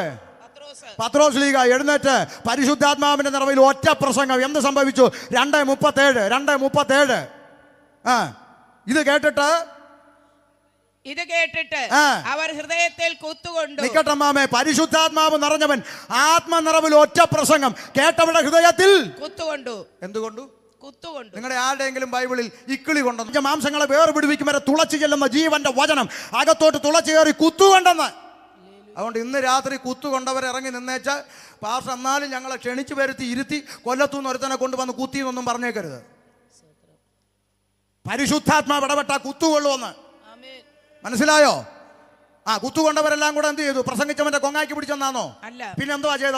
പത്രോസിനോടും ശേഷം അപ്പോസ്തലന്മാരോടും സഹോദരന്മാരായ പുരുഷന്മാരെ, ഞങ്ങൾ എന്ത് ചെയ്യേണ്ടുവെന്ന് ചോദിച്ചു. ഞങ്ങൾ എന്ത് ചെയ്യണം? കണ്ടോ, ഇന്നിപ്പോ കുത്തുകൊള്ളുന്ന പ്രസംഗമൊന്നും താല്പര്യമില്ല. ഇപ്പൊ നമുക്ക് അതൊന്നും വേണ്ട. അതൊക്കെ പണ്ട് അപ്പച്ചന്മാരുടെ കാലം. ഇപ്പൊ അതൊന്നും വേണ്ട. ഇപ്പോഴത്തെ യോഗം കഴിഞ്ഞ് വീട്ടിൽ പോകുമ്പം മൊബൈലെടുത്ത് അയ്യോ എന്നൊന്ന് ഭരണമായിരുന്നടി ചിരി ചിരി ചിരി ചിരി. അതാ ഇപ്പൊ താല്പര്യം.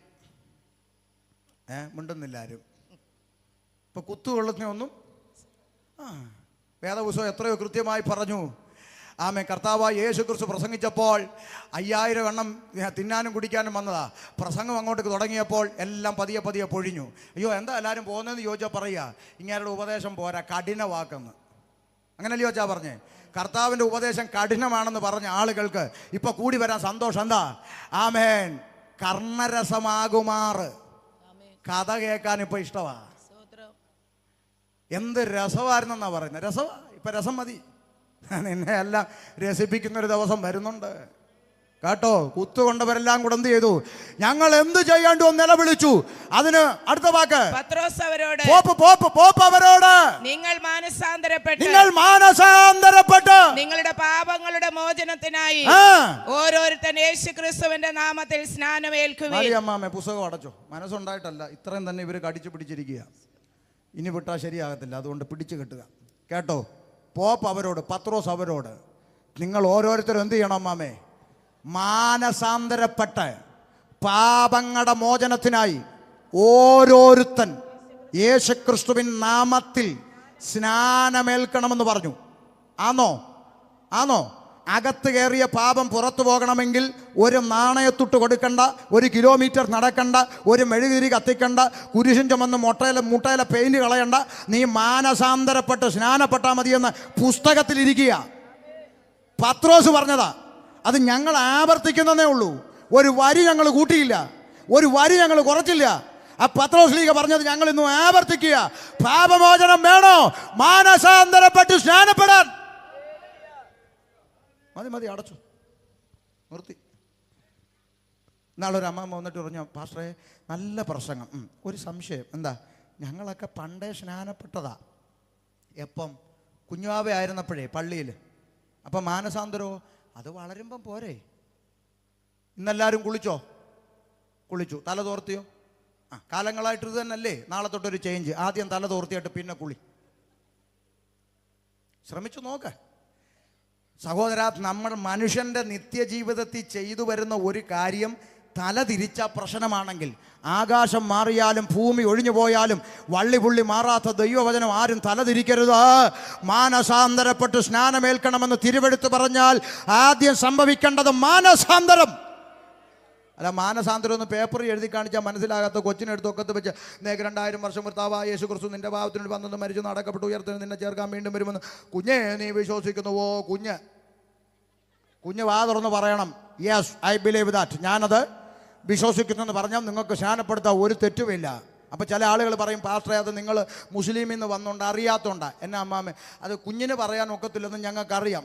അതുകൊണ്ട് പകരത്തിന് പറയാൻ ഒരാളെ ഞങ്ങൾ നിർത്തും. അത് നിങ്ങൾക്ക് അറിയാത്തതുകൊണ്ടാണ്. ആണോ? കല്യാണത്തിന് പോയിട്ടുണ്ടോ? പള്ളിയിൽ വിവാഹ നിശ്ചയത്തിന് പോയിട്ടുണ്ടോ? ഉണ്ട്. അപ്പോൾ പള്ളിയിൽ അച്ഛൻ ഇങ്ങനെ പറയാറുണ്ടോ? സൂസമ്മയെ, നിൻ്റെ വലതു ഭാഗത്ത് നിൽക്കുന്ന ജേക്കബിൻ്റെ ജോഷാമ്മയുടെ മകൻ സണ്ണിക്കുട്ടിയെ വിവാഹ നിശ്ചയം കഴിപ്പാൻ നിനക്ക് സമ്മതമാണോ? ചോദിക്കാറുണ്ടോ? ഉണ്ട്. അപ്പോൾ ഈ പെണ്ണിൻ്റെ അപ്പൻ, ജനിപ്പിച്ചപ്പൻ, സ്വന്തം അപ്പൻ പുറകിൽ നിന്നുകൊണ്ട് പറയാ, സമ്മതമാണ്. നടത്തുവോ?